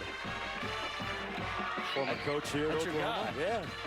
Hey, any head coach that allows his quarterback to wear a fur coat on the sidelines like Switzer did with Jamel Holloway is down with me.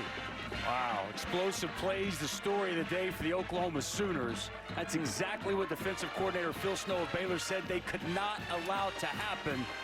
And it's been happening in droves here this afternoon. You know, Marquise Brown had a chance to work out with Antonio Brown of the Pittsburgh Steelers, both of them South Florida residents. Antonio Brown from Liberty City in Miami. And the two of them got up often in the morning and ran the beaches, doing a lot of agility and speed drills. And that work is really paying off here for Marquise Brown. Let's go down to Molly. Well, Mark, Oklahoma defensive lineman Dylan Famatau, excuse me, that's a difficult one. He pulled his entire D-line together, screaming at them to man up. It starts with us. They have to run through us first, telling them they can't lose their fight even if they're tired. And I haven't seen a player get in guys' faces and scream like this. It's something that would make Dusty Dvorak pretty proud. Sometimes it's needed. Were you a get in the face guy and scream guy once in a while? I was a get in the face and scream guy. Probably a little bit too much, yeah. Sometimes, man, players got to hold other players accountable. Coach Stoops called you a problem child a little bit ago. Underneath incomplete, but that was just with reference to the tattoos and earrings, It was right? a wild child. It was a wild child. I'm sorry. I'm sorry. My bad. I misquoted him. Mike Stoops up in the booth, I can promise you. Not very happy with what he's seen here to start this second half. 2 possessions for Baylor, 150 yards and 2 touchdowns. 4:05 to go.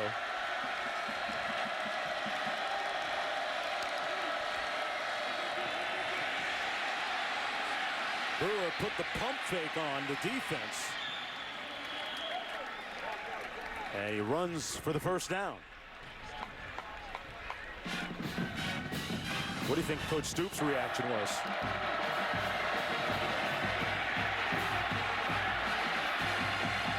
Ball snapped. And it's just ingrained in him, man. He can't help it. That's just the way he's wired. Caleb Kelly had a free shot on the quarterback. He leaves his feet. A nice job by Charlie Brewer. Brewer completes this one to the near side of the field. That's Denzel Mims. You said it was the intensity of Coach Stoops that caught your eye during the home visit, right? Passion, intensity, love of football. Wired very similar to me, Jonesy. Sounds like a good fit. Was a good fit. You got to bring some heat when you play for that guy. 3:20 to go in the third. Baylor trying to answer here with a score. And a yawning hole up the middle, but there's a flag down, and maybe that's why Hasty brought down around the 47-yard line. Let's see if that one comes back. A 12-yard gain, but will it stand?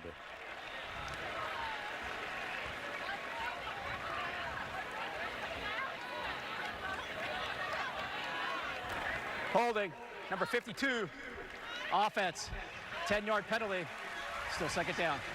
That's going to go against Sam Tecklenburg. Matt Rule was raving about Sam Tecklenburg to us yesterday. You know, whenever he got here, he was a tight end, much smaller. And Matt Rule said he went to him and said, a tight end, you only touch the ball a few times a game. If you move to center, you can touch it every snap of the game. And he's been really impressed with his approach and his pro-like mentality, turned into a heck of a center for this offense. And he snaps it to Brewer. Incomplete at the 45-yard line, intended for Ebner. So 3rd and long coming up for Baylor. Yeah, when Rule sold Tecklenburg on touching the ball every game, it's not like he was going to touch it as a running back or tight end or receiver. That's a little different at the center spot. No, every snap at the center, man. Like, hey, man, get ready. Big 3rd down here for this Baylor offense. They're going to have to keep scoring points to keep pace with this Oklahoma offense. 5 of 11 on 3rd downs today.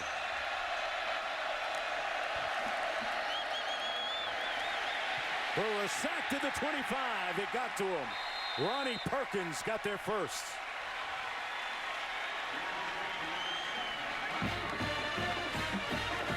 Well, they dial up pressure again. They got home twice in the first half, third and long situations.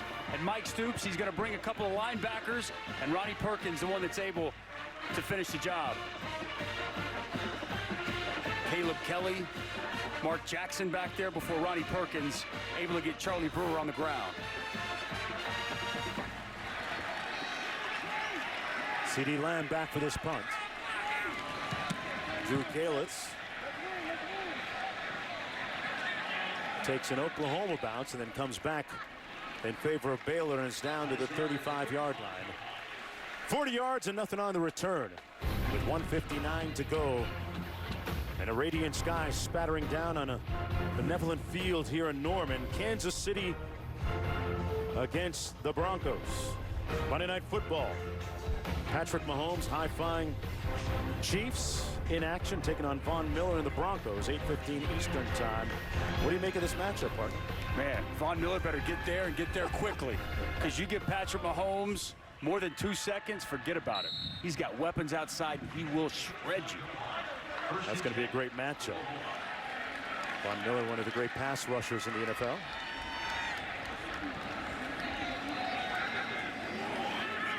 Kyler Murray. Little option look to Brooks. And Brooks out over the 45 to the 46. For Kedrick Vaughn's making the tackle on the play for Baylor. Nice read by Kyler Murray. James Lynch, he waits the last second when James Lynch is coming off the edge, and a perfect flip outside to Brooks in the open field. You know, Brooks had a great spring for Oklahoma, hit on a bunch of long runs. Good to see him getting some productive yardage. Pick up the first down. Oklahoma Sooners with 42 on the board already here.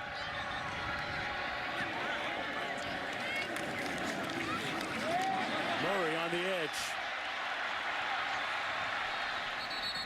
And he shuffles out of bounds at the 42. Split zone action with the zone read keep from the quarterback. Another excellent read by Kyler Murray. Just taking what the defense gives him. That backside player wants to close and try to tackle the running back. Kyler Murray's going to keep it himself, and easy yardage for a first down. His acceleration, pretty ridiculous. Yeah. He gets the top speed like that.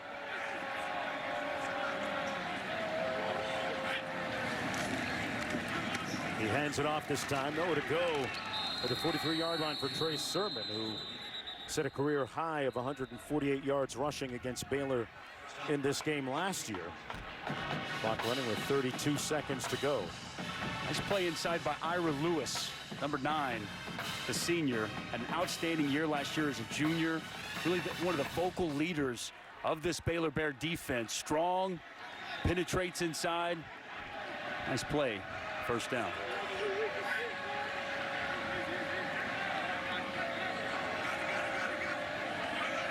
Murray surveying.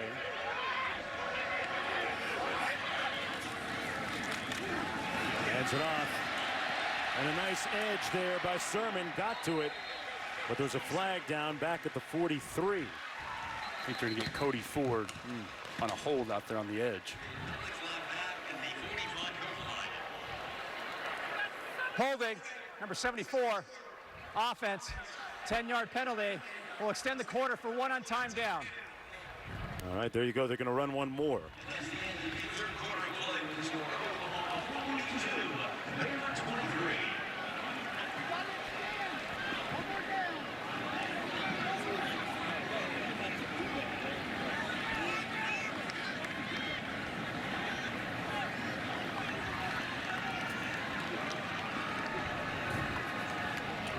A little confusion. Baylor wasn't quite sure that. Yeah, they were heading to the sidelines. They were heading to the sidelines.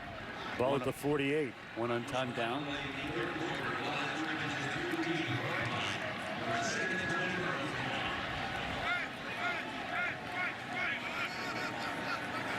Sermon in the backfield.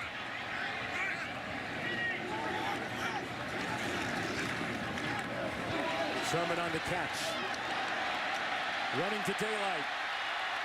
Sermon. What a move. Still on his feet, lunging and short all the way down to the 1. And there's a flag on the far side of the field. The third quarter.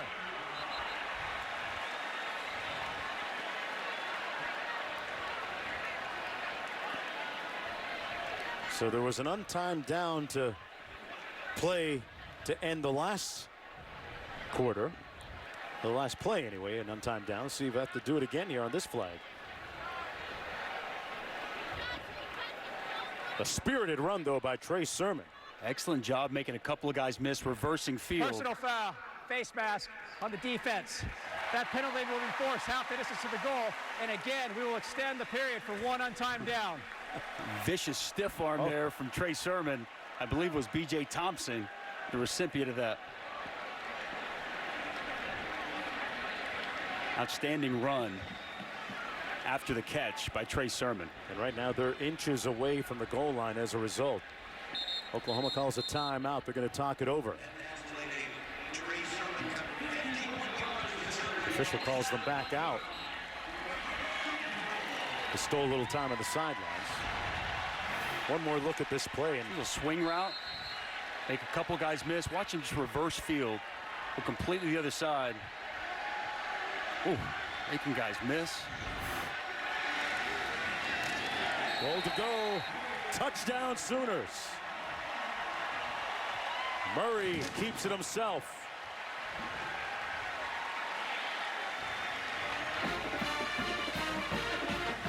More explosive plays. Really a detriment to this Baylor Bear defense today. And the band is playing again. Boomer Sooner.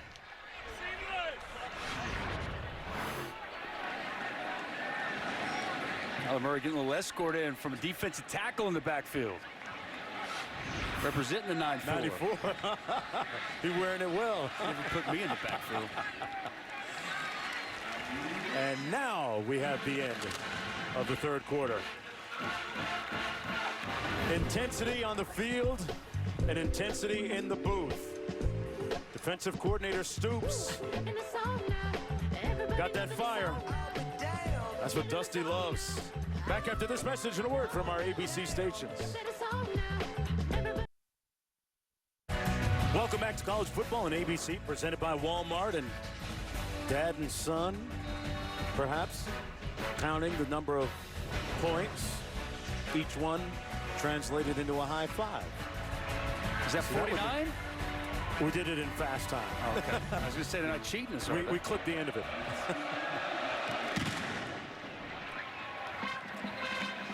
And it'll be 1st and 10 from the 25 for Baylor as we start the fourth quarter. Well, Mark, Baylor's Denzel Mims was just screaming at his teammates, questioning their pride, and Charlie Brewer had to settle him down. Mims was saying, we're made for this. And you remember Matt Rule told us they're more of a fourth quarter team. They don't usually get their momentum until later in games. So that's something to keep an eye out for. Yeah, they got to be careful with the clock here, though, Molly. 15 minutes to go, and a pretty imposing deficit to overcome right now. 26 points.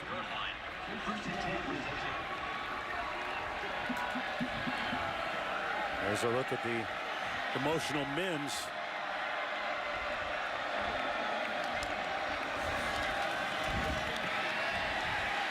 Backside pressure, and Brewer going to be sacked by Mark Jackson.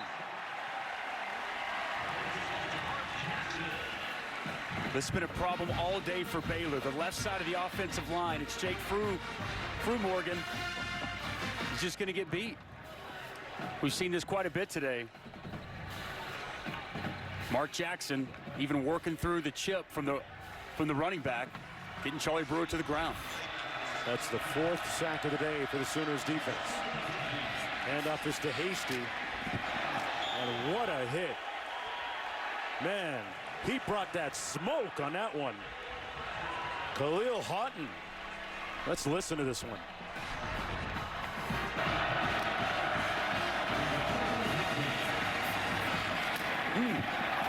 Pads popping. A little bit of football going on down there.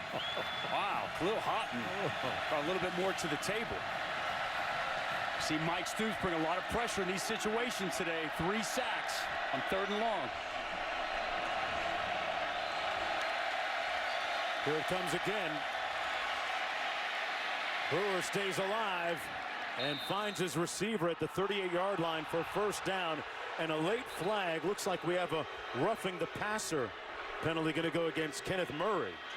So they'll tack some yards onto that completion by Brewer. Defense, high hit to the quarterback. 15-yard penalty added to the end of the run, automatic, first down. Charlie Brewer is a tough kid. Pressure comes inside. He rolls to his right, which he likes to do. Very comfortable out there. Ooh, big hit. Throws a strike outside to Jalen Hurd, picking up the first down. Tack 15 more on. And that's a play Kenneth Murray's kind of got to lay back. He's got to lay off of him, or he's got to go lower. Murray, one of the better stories for this Oklahoma team last year after the loss to Georgia in the Rose Bowl game. Went back and watched every play from that game and fixed his mistakes. Started to watch tape of some of the top linebackers in the NFL, including Luke Kuechly from the Panthers.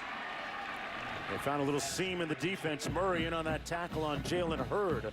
Picked up 14. Charlie Brewer, again, standing in the pocket, gets hit again by Ronnie Perkins. Fires a strike for another first down.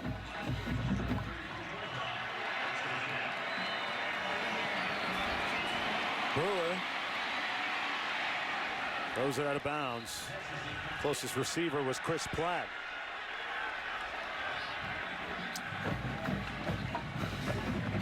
Brewer putting up some pretty good numbers today, but the big difference is the number of touchdowns.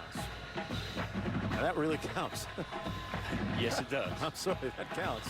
It's the explosive plays, man. 14 of 17. Baylor has not had very many explosive plays. Didn't have any in the first half, had a couple in the third quarter, but that's really been the story of this game. Handoff into the boundary. That's going to be Josh Fleets. Number 21. They line him up as a receiver most of the time. It's big for Caleb Kelly. This is a guy who came in a 5-star recruit. A lot of expectations. He's supposed to win the starting job this year at the will linebacker position. Curtis Bolton outplayed him, won that job. And here in the second half, he's gotten a lot of run. He's been all over the field, making a nice play there at the line of scrimmage. Little positional switch for him, right? Moving into the middle. Yeah, you know, last year he played more outside. He was more of that outside backer. Now they wanted him to be more of that will linebacker, and it just never really materialized. And give Curtis Bolton a lot of credit. He won that job. 3rd and 10, Brewer complete. And they move the chains. Denzel Mims, the guy that was getting into his teammates' grill a moment ago on the sidelines, picks up 13 on the catch. Yeah, they bring pressure once again. It's man-to-man coverage outside, and a nice throw on the slant to Denzel Mims, beating Trey Brown and one-on-one coverage.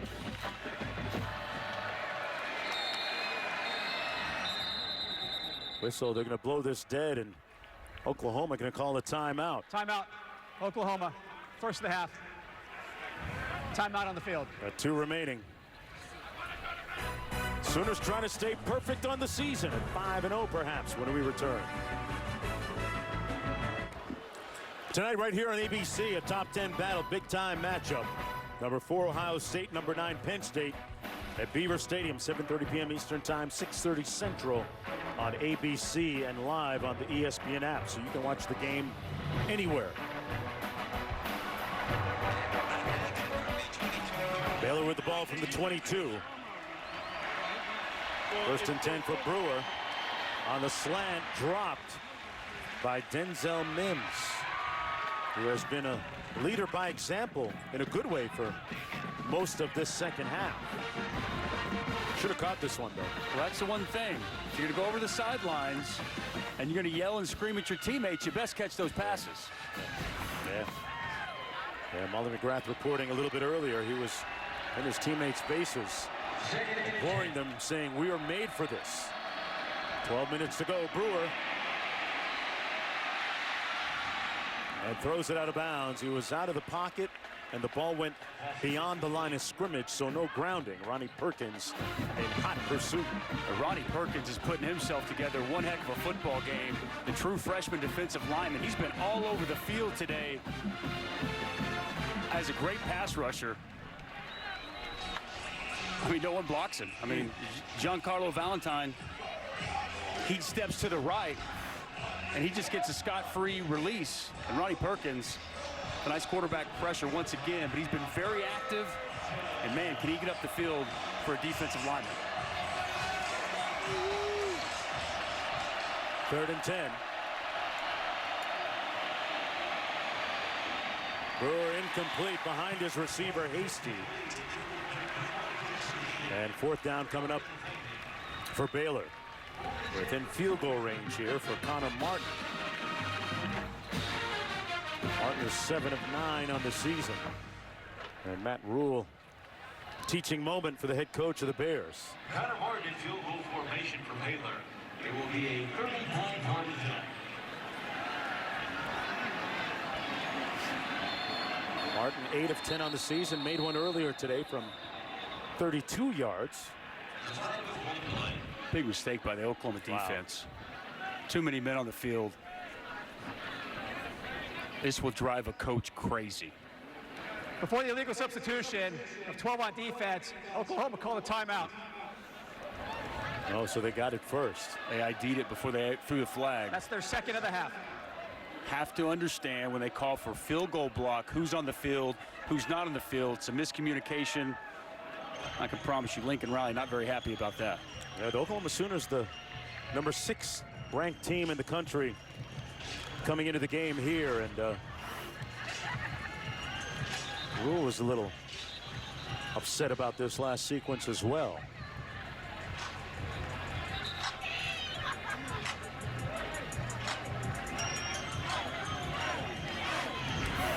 He's not buying the timeout. No. I'm impressed with Matt Rule, though, I'll tell you that. Having a chance to sit with him a couple times over these last few years. Actually had a chance to sit with him and his wife, Julie, back in May. Had lunch with them. Just a fantastic person. Preaches toughness. I think that he's going to have Baylor on the right track for the foreseeable future. From 39 yards out. And he knocked it through. Connor Martin. Timeout on the field. And when we come back, Dusty going to chop it up with Kyler on how he takes care of his big fellows up front. Back.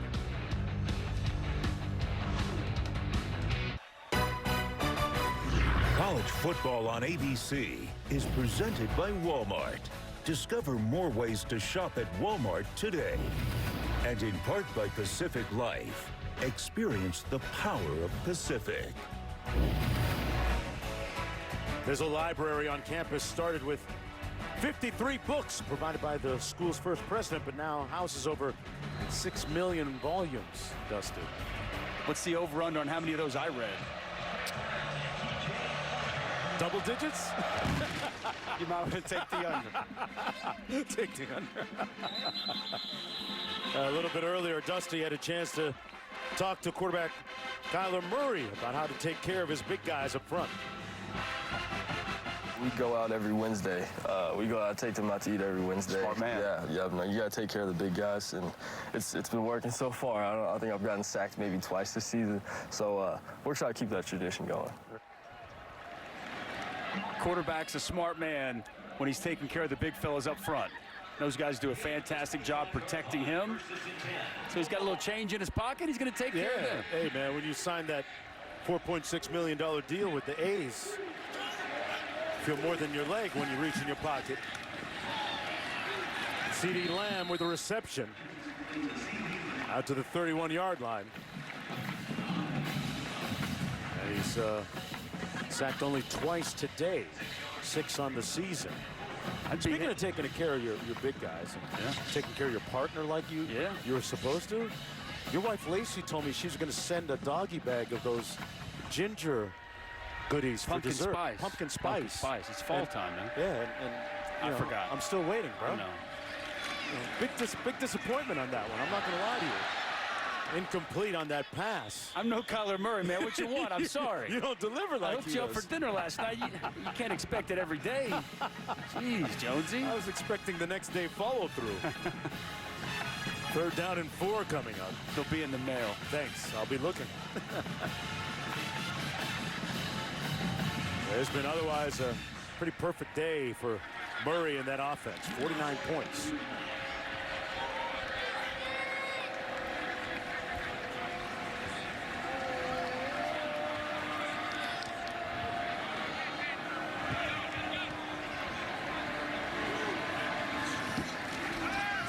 Murray back to swing it again. Had it knocked loose. Scoops it up. Man, what a magical play. Kyler Murray has it. Presence of mind, staying in the moment, remaining poised. He's a monument to it all. Wow. Pressure gets inside, gets the ball out. Roberts gets the ball out. No panic. Complete calm. Scoops it. Finds Brooks in the open field. And you want to talk about making something out of nothing. He turned a disaster into a 1st down. Kind of day it's been for Kyler Murray here in Norman. He scooped that up like a center fielder should, too.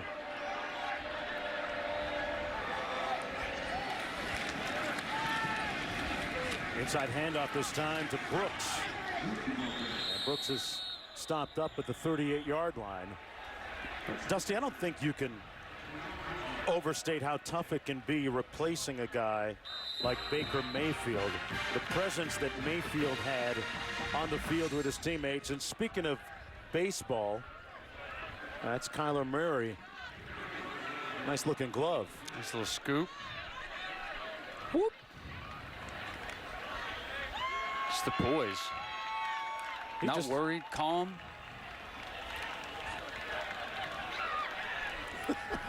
The A's need to hope that he's wrapped in bubble wrap right now, so he doesn't Kyler's break. crew there?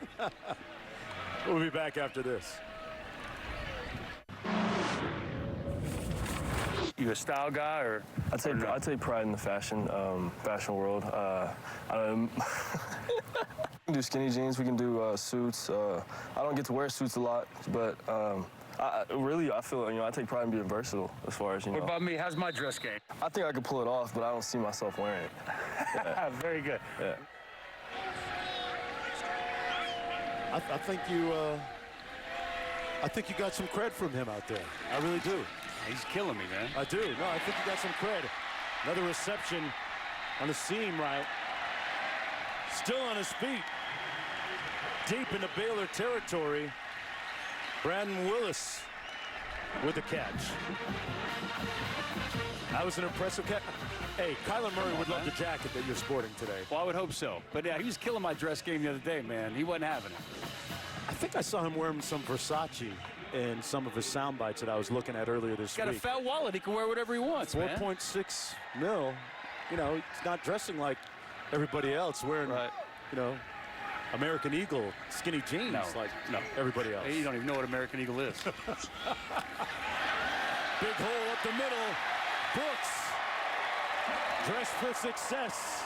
The Sooners score another one. A 34-yard scamper by Kennedy Brooks.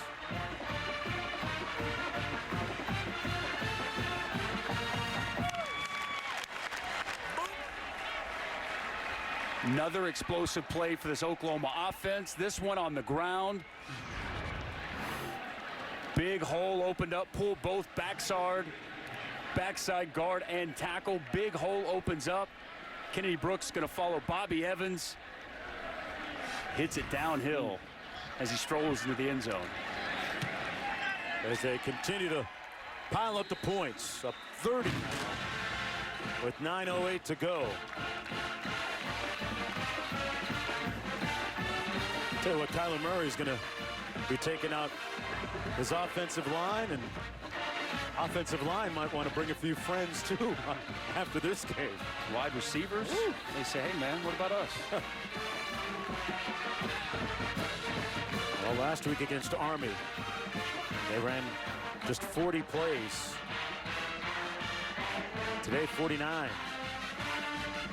I mean, yards per play, just off the charts today for the Oklahoma Sooners. I mean, the amount of explosive plays this offense has generated been through the roof. 11.3 yards per play for this Oklahoma offense today. It's funny because Kyler Murray was saying of last week on the sidelines, it was one of the most helpless things that he ever felt in a football game, because here's their defense on the field for some 80-odd plays, and they didn't run many at all. And you know, this week in practice, as a result, they had a little extra juice on that side of the ball. And looks like it's really manifested itself on the field in this performance this afternoon. Very convincing for the number 6 ranked Oklahoma Sooners.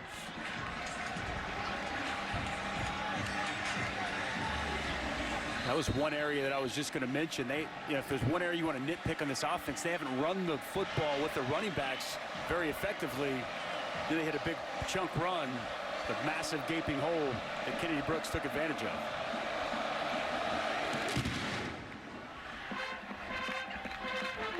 Through the back of the end zone, out to the 25-yard line, first down and 10 for Baylor. Well, Sports Center with Scott Van Pelt tonight. After Ole Miss LSU on ESPN, he'll have reactions to Ohio State, Penn State. That game on ABC. Plus, his first look at the top 4 in the rankings for the SEC. Only get one team in. And a live report from Paris before the final day of the Ryder Cup, as Europe has pulled ahead 10-6. Going into the final day, Sports Center with SVP at midnight Eastern on ESPN, as well as the ESPN app.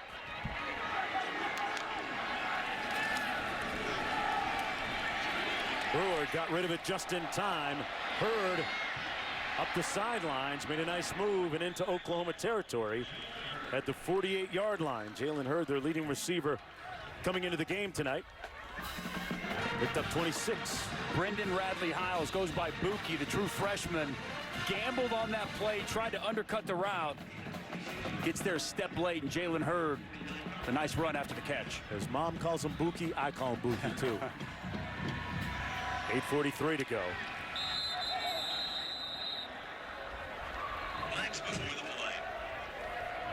Left tackle looked like he got a head start. Snap infraction, number 52. Offense, 5-yard penalty, still first down.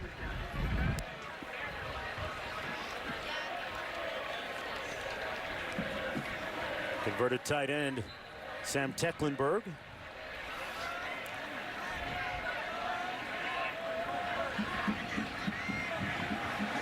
Baylor down by 30.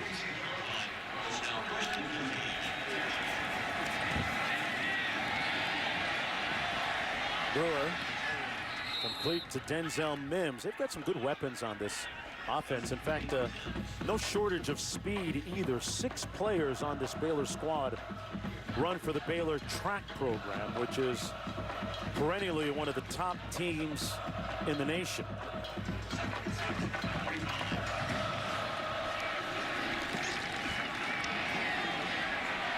Brewer. And pushed out of bounds about 3 yards shy of the first down by Kenneth Murray.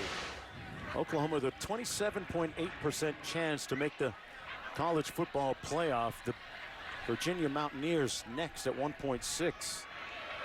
West Virginia, they've looked really good to start the season so far. I mean, Will Greer's been lighting it up. They went to Lubbock today and performed extremely well. And remember, Oklahoma has to go to Morgantown, the final game of the season, on a short week on a Friday. There's a lot of season left to play out, man. I mean, there's a big one in Dallas next week between OU and Texas. So 3rd and 2. Hasty got the first down and then some. Down to the 30-yard line. What do you remember most about your Oklahoma-Texas games, those rivalry games? Oh, man. Pulling into the stadium. You know, there at the State Fair, you pull into the sea of humanity. And the OU fans are cheering for you. And the Texas fans are giving you the old number 1.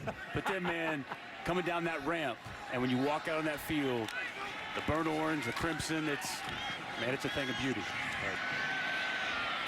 Pass incomplete by Brewer, intended to Jermichael Hasty. Hey, I want to thank you for taking us behind all of the here at Oklahoma University, being able to get some great insights, what it's like coming out of that tunnel. The way you described that at the top of the show today, feeling the reverberations of enthusiasm from your teammates, and hearing Kyler Murray describe it in much the same tones, touching that sign, play like a champion today. Boy, you can only imagine the excitement that you feel as a player there. That pass complete once again to Mims. It's a special place. I mean, there's a reason there's been 120 straight sellouts. You know, since when Bob Stoops took the job, been a sellout every game since. And, you know, this state supports this program. You know, the fan base is as quality as you're going to find. I mean, every aspect you need to be a perennial powerhouse program, they've got it right here at the University of Oklahoma. 3rd and 5. Brewer completes it to Hasty. Couple of nice moves, gets him inside the 20. And he's going to come back a little bit short when he got spun around. His progress is going to put him about 2 feet short of that first down marker. He's shifty. Like him. Man. A couple guys miss, almost getting the first down. A nice day today, especially catching the football in the backfield. 4th down and 1. They're going to go for it. Jalen Hurd lines up in the backfield behind the fullback, Colby Bullard. Hurd got the first down. Ball came loose, but he was ruled down first. He's talking about some of the speed, the 6 track guys on that Baylor roster. Baylor has a great reputation for speed when you talk about their track and field program. Presently one of the fastest men in the planet, on the planet, Trayvon Bromell, a sprinter at Baylor. Think about their history of 400-meter runners. Michael Johnson, Jeremy Warner, Will London, the list goes on and on. And into the end zone for the Bears. That's going to be pass interference as Trey Norwood dragged down Tyquan Thornton. That's some of that speed you're speaking of. Yeah. Tyquan Thornton was getting past Trey Norwood, and Trey Norwood just had to grab on. Yeah, Thornton came to Baylor because he'd always been a Bears fan because of the history of great receivers that they've had of late. Out of Booker T. Washington High School, Miami, Florida, down in my neck of the woods.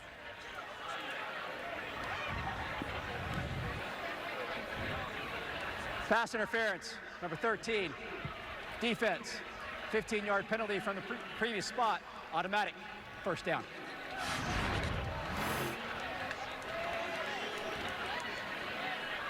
Yeah, he was holding. Yeah. Ball's in the air, and Trey Norwood realized he was getting run past, and he had to. Matt Rule signing 37 players from the state of Texas, taking care of the schools in his backyard and getting as many of the good ones as he can. I have a feeling McLean Stadium's going to be rocking again soon. 1st and goal. Into the end zone, touchdown Bears. Jalen Hurd with his 3rd touchdown catch of the year. The transition he's made from running back to wide receiver, as I said earlier, it's really impressive. And we've seen him today still getting it done as a running back, but a nice route, and he goes up and he high points the football. He's going to play receiver at the next level, Jonesy. Yeah, 4.4 speed. And he seems to have, over the last year and a bit, sitting out last year as a transfer, mastered some of the nuances of the position now, right? Because that's not an easy transition, is it? No, he's become a much better route runner, understanding of coverage. He's got the speed, he's got the size. He's still growing as a pass catcher. It's really a great story. He's been a key part of this Baylor Bear football team. The college football playoff lives on ESPN.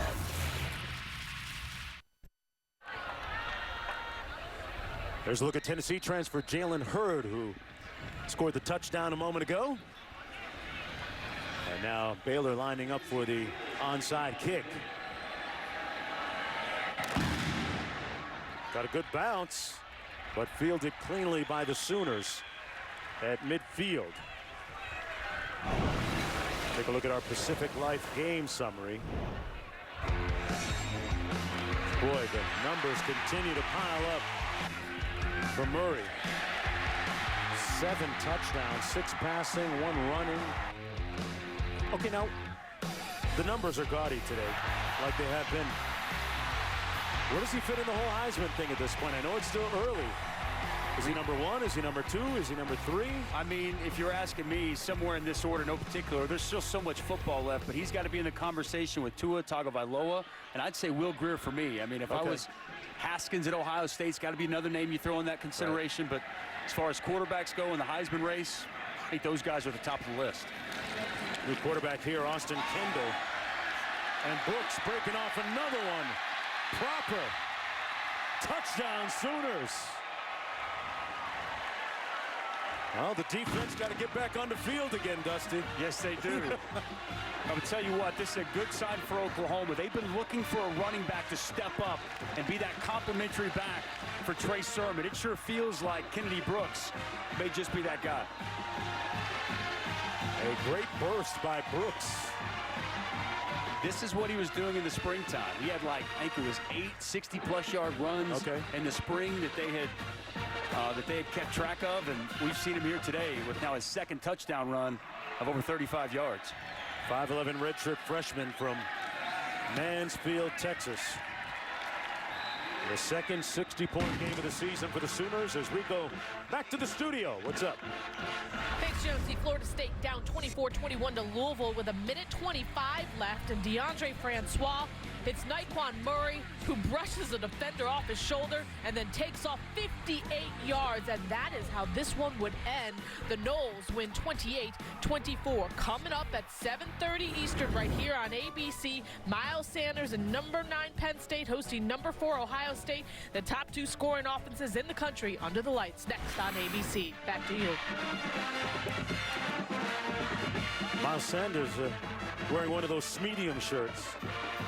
Looking all swole. Under 5 minutes to go. One more look at the touchdown. Brooks. Put a move on that safety. He's coasting into the end zone.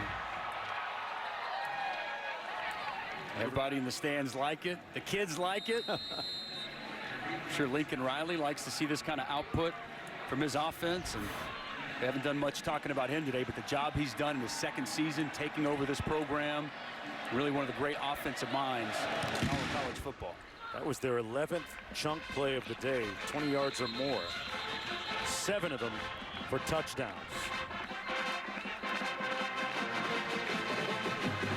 Two 60-point games this year. I mean, this is an offense that is as prolific as any in the country. But before the season is said and done, it's going to be about how well their defense does. I think that's still the question that's out there. Is that, you know, if this team can be college football playoff and national champion caliber, it feels like they have that offense, and with Kyler Murray running the show. But defensively, I think there's still question marks that need to be answered. Brewer completes it to Hurd. Stops the clock with 4:50 to go. Now running.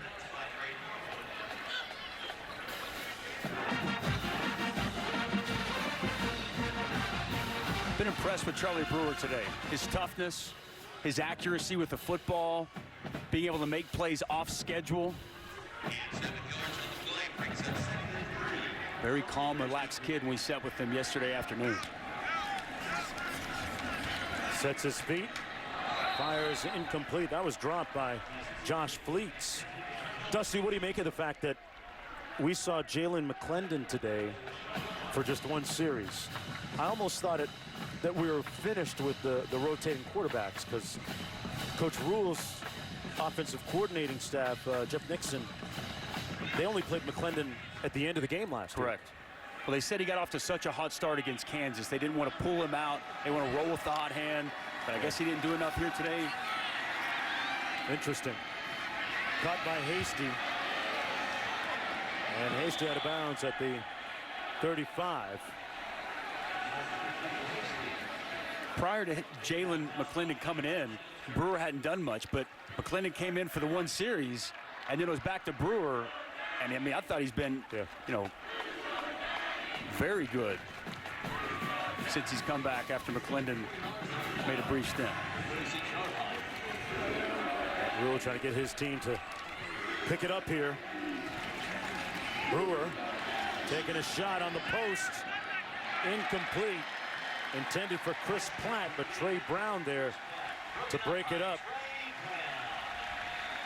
And there's an area of growth right there for that Sooner secondary, winning that battle. Impressive coverage by Trey Brown down the field. Watch the ball skills going up, batting the ball away out of the hands of Chris Platt. Outstanding individual effort there by Trey Brown, and he's made several plays on the day. So you're right, you're looking for a bright spot. This Oklahoma secondary, Trey Brown's been that this afternoon. Blitz coming on Brewer. A missed tackle. And Brewer downfield, incomplete. Out of bounds. Thornton couldn't keep his feet in bounds on the errant throw. Justin Broyles, though, had a clean shot at Brewer right here, Dusty.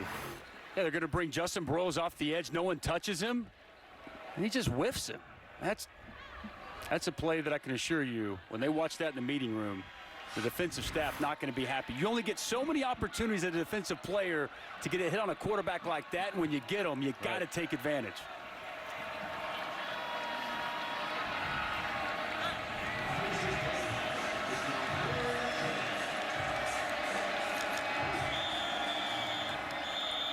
They're going to blow this one dead, and Baylor going to call a timeout with 3:40 to go.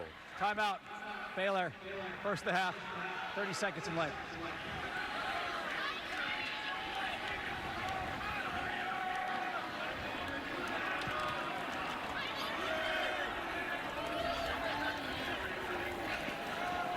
Please reset the game clock to 3 minutes, 41 seconds.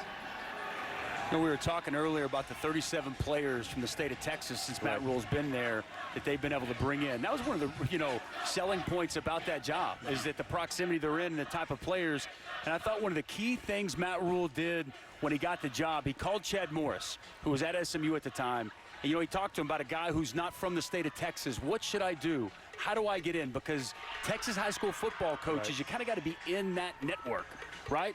So, to a degree, Matt Rule was an outsider. So what Matt Rule did, he went and he hired two prominent Texas high school football coaches. He hired David Wetzel, who was the president of the Texas High School Football Coaches Association, who's now on his staff. He hired Joe McGuire, three-time state champion coach from Cedar Hill. And he also went and got Sean Bell, another prominent coach from the state of Texas. And not that that guarantees you players, but now all of a sudden you've got guys that can go out there and vouch for you and get you in the door with some of those Texas high school football coaches. It was a brilliant move, and clearly through his first 2 years, it's paying huge dividends. Yeah.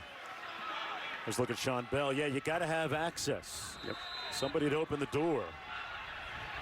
And it is a rich pipeline of players coming out of the state of Texas.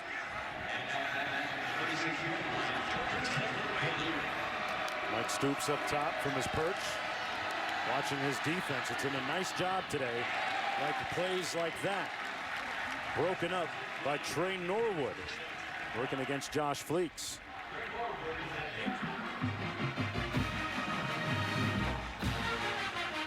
Fourth down coming up. Trey Norwood with a nice pass breakup. So when we used to be in practice, or he kind of gyrates, Coach Mike, when the ball is snapped, because it's like he's almost playing. Right. And it's funny because we used to watch like practice tape. You could see Coach Mike off to the side, and as the play's going on, he's popping, he's bouncing. We had a little fun with him back in the day. Oh, a sack on Brewer. Wow, he got hit, and Mike Stoops loved it.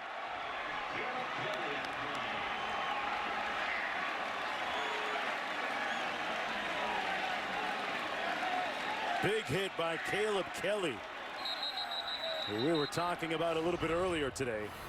Caleb Kelly will be right here. They're going to bring him on a pressure. The loop outside, splits the tackle, works off the chipper, and man. That looked like punishing whiplash. shot on Charlie Brewer. Talked about his toughness. Man, vicious hit. And we have an unsportsmanlike conduct It's call. unsportsmanlike conduct foul for the game. Hate to see Charlie Brewer's neck snap back like that. Yeah. This is big for Caleb Kelly, though. He's got an opportunity today. He's made the most of it. He's got a little bit of confidence going.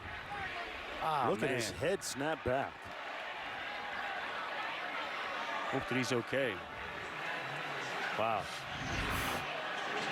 This Oklahoma defense today, it's given up some plays down the field, but third down, that was a fourth down. They've dialed up blitzes and 5 sacks on the day. They've gotten home quite a bit.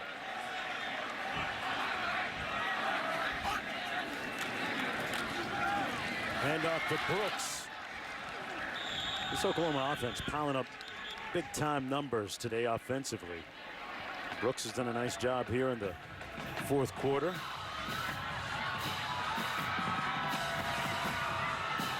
Second down and 8 coming up. 604 total yards for the Sooners.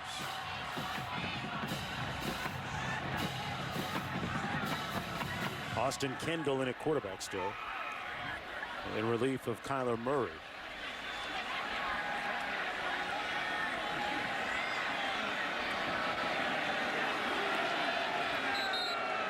Little victory formation here. And Stoops, he's into what's happening on the field. Left his man hanging though, Dusty. Ruff McNeil was trying to dap him up.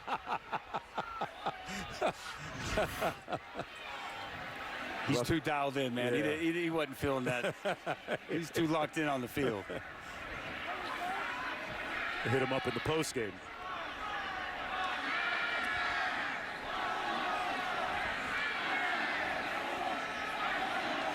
So Oklahoma can improve to 5-0 and 2-0 overall. 2-0 in conference play. Another spirited run by Brooks down to the 8-yard line with under 2 minutes to go now. Good physical run by Kennedy Brooks. Put together a nice fourth quarter here.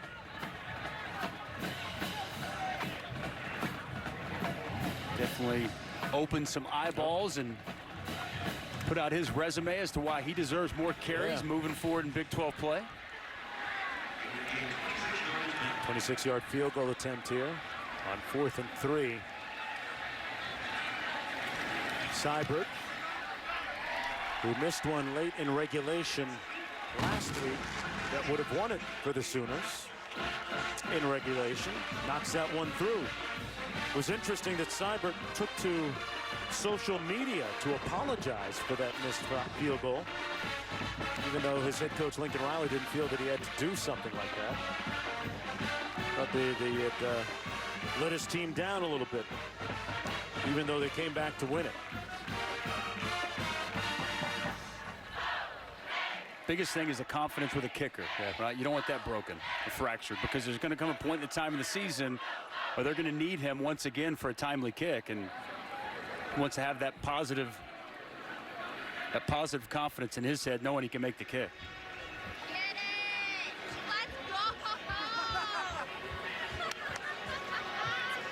Most of the sellout crowd has left Memorial Stadium. Gotten to the important stuff, the post game tailgate.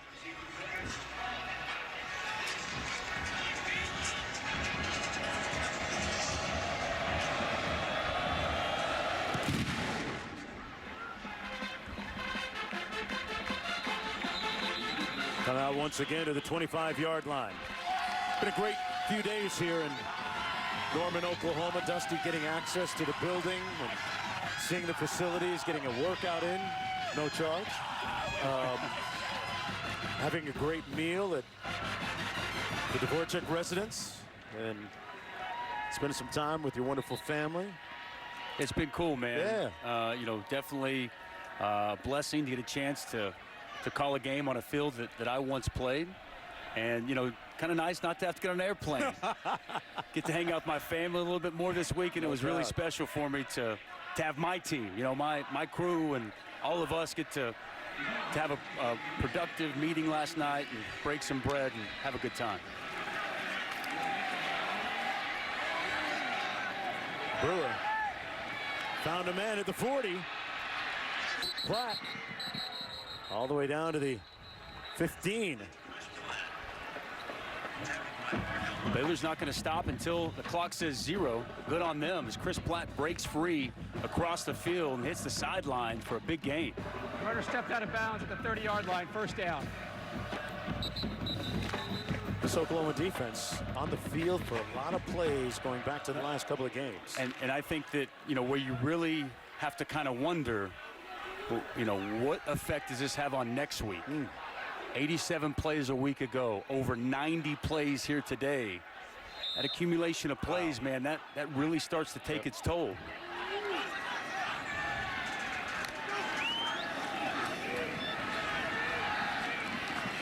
Pass complete underneath. 1 minute to go. Deshaun White, true freshman linebacker, very instinctive. Nice open field tackle. Smith with the catch. Abraham Smith.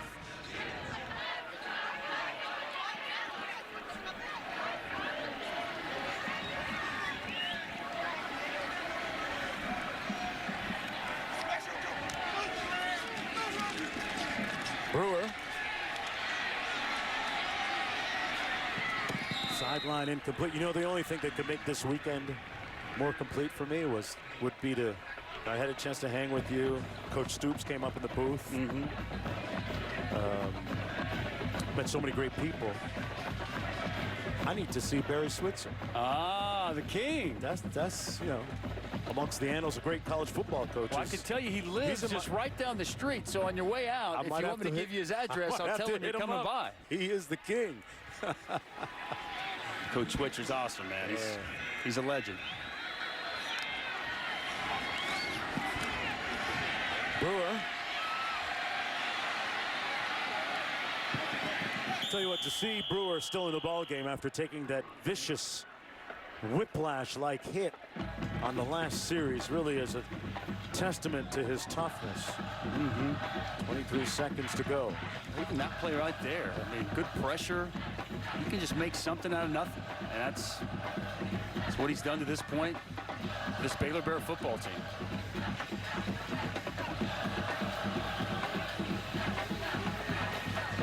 .23 seconds to go.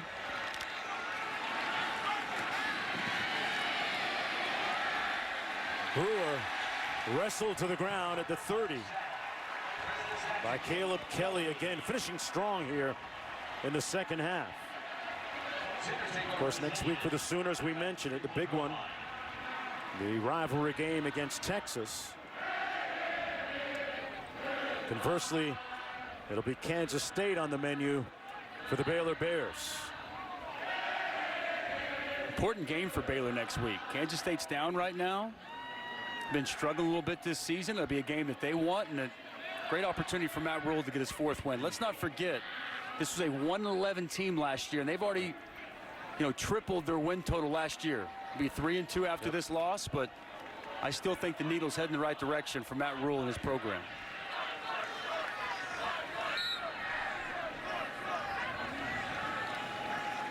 Victory formation for the Sooners. Kendall takes a knee. He started the game and then handed it off to QB number 1, Kyler Murray, who got the job done. Our final score, 66-33. Intensity, the buzzword of the day for the Sooners, at least on the defensive side of the field. And they got it done. Coach Stoops set the tone. If you don't believe me, look right there. There'll be better days for Coach Rhule and his son Brian, who had a couple moments to celebrate.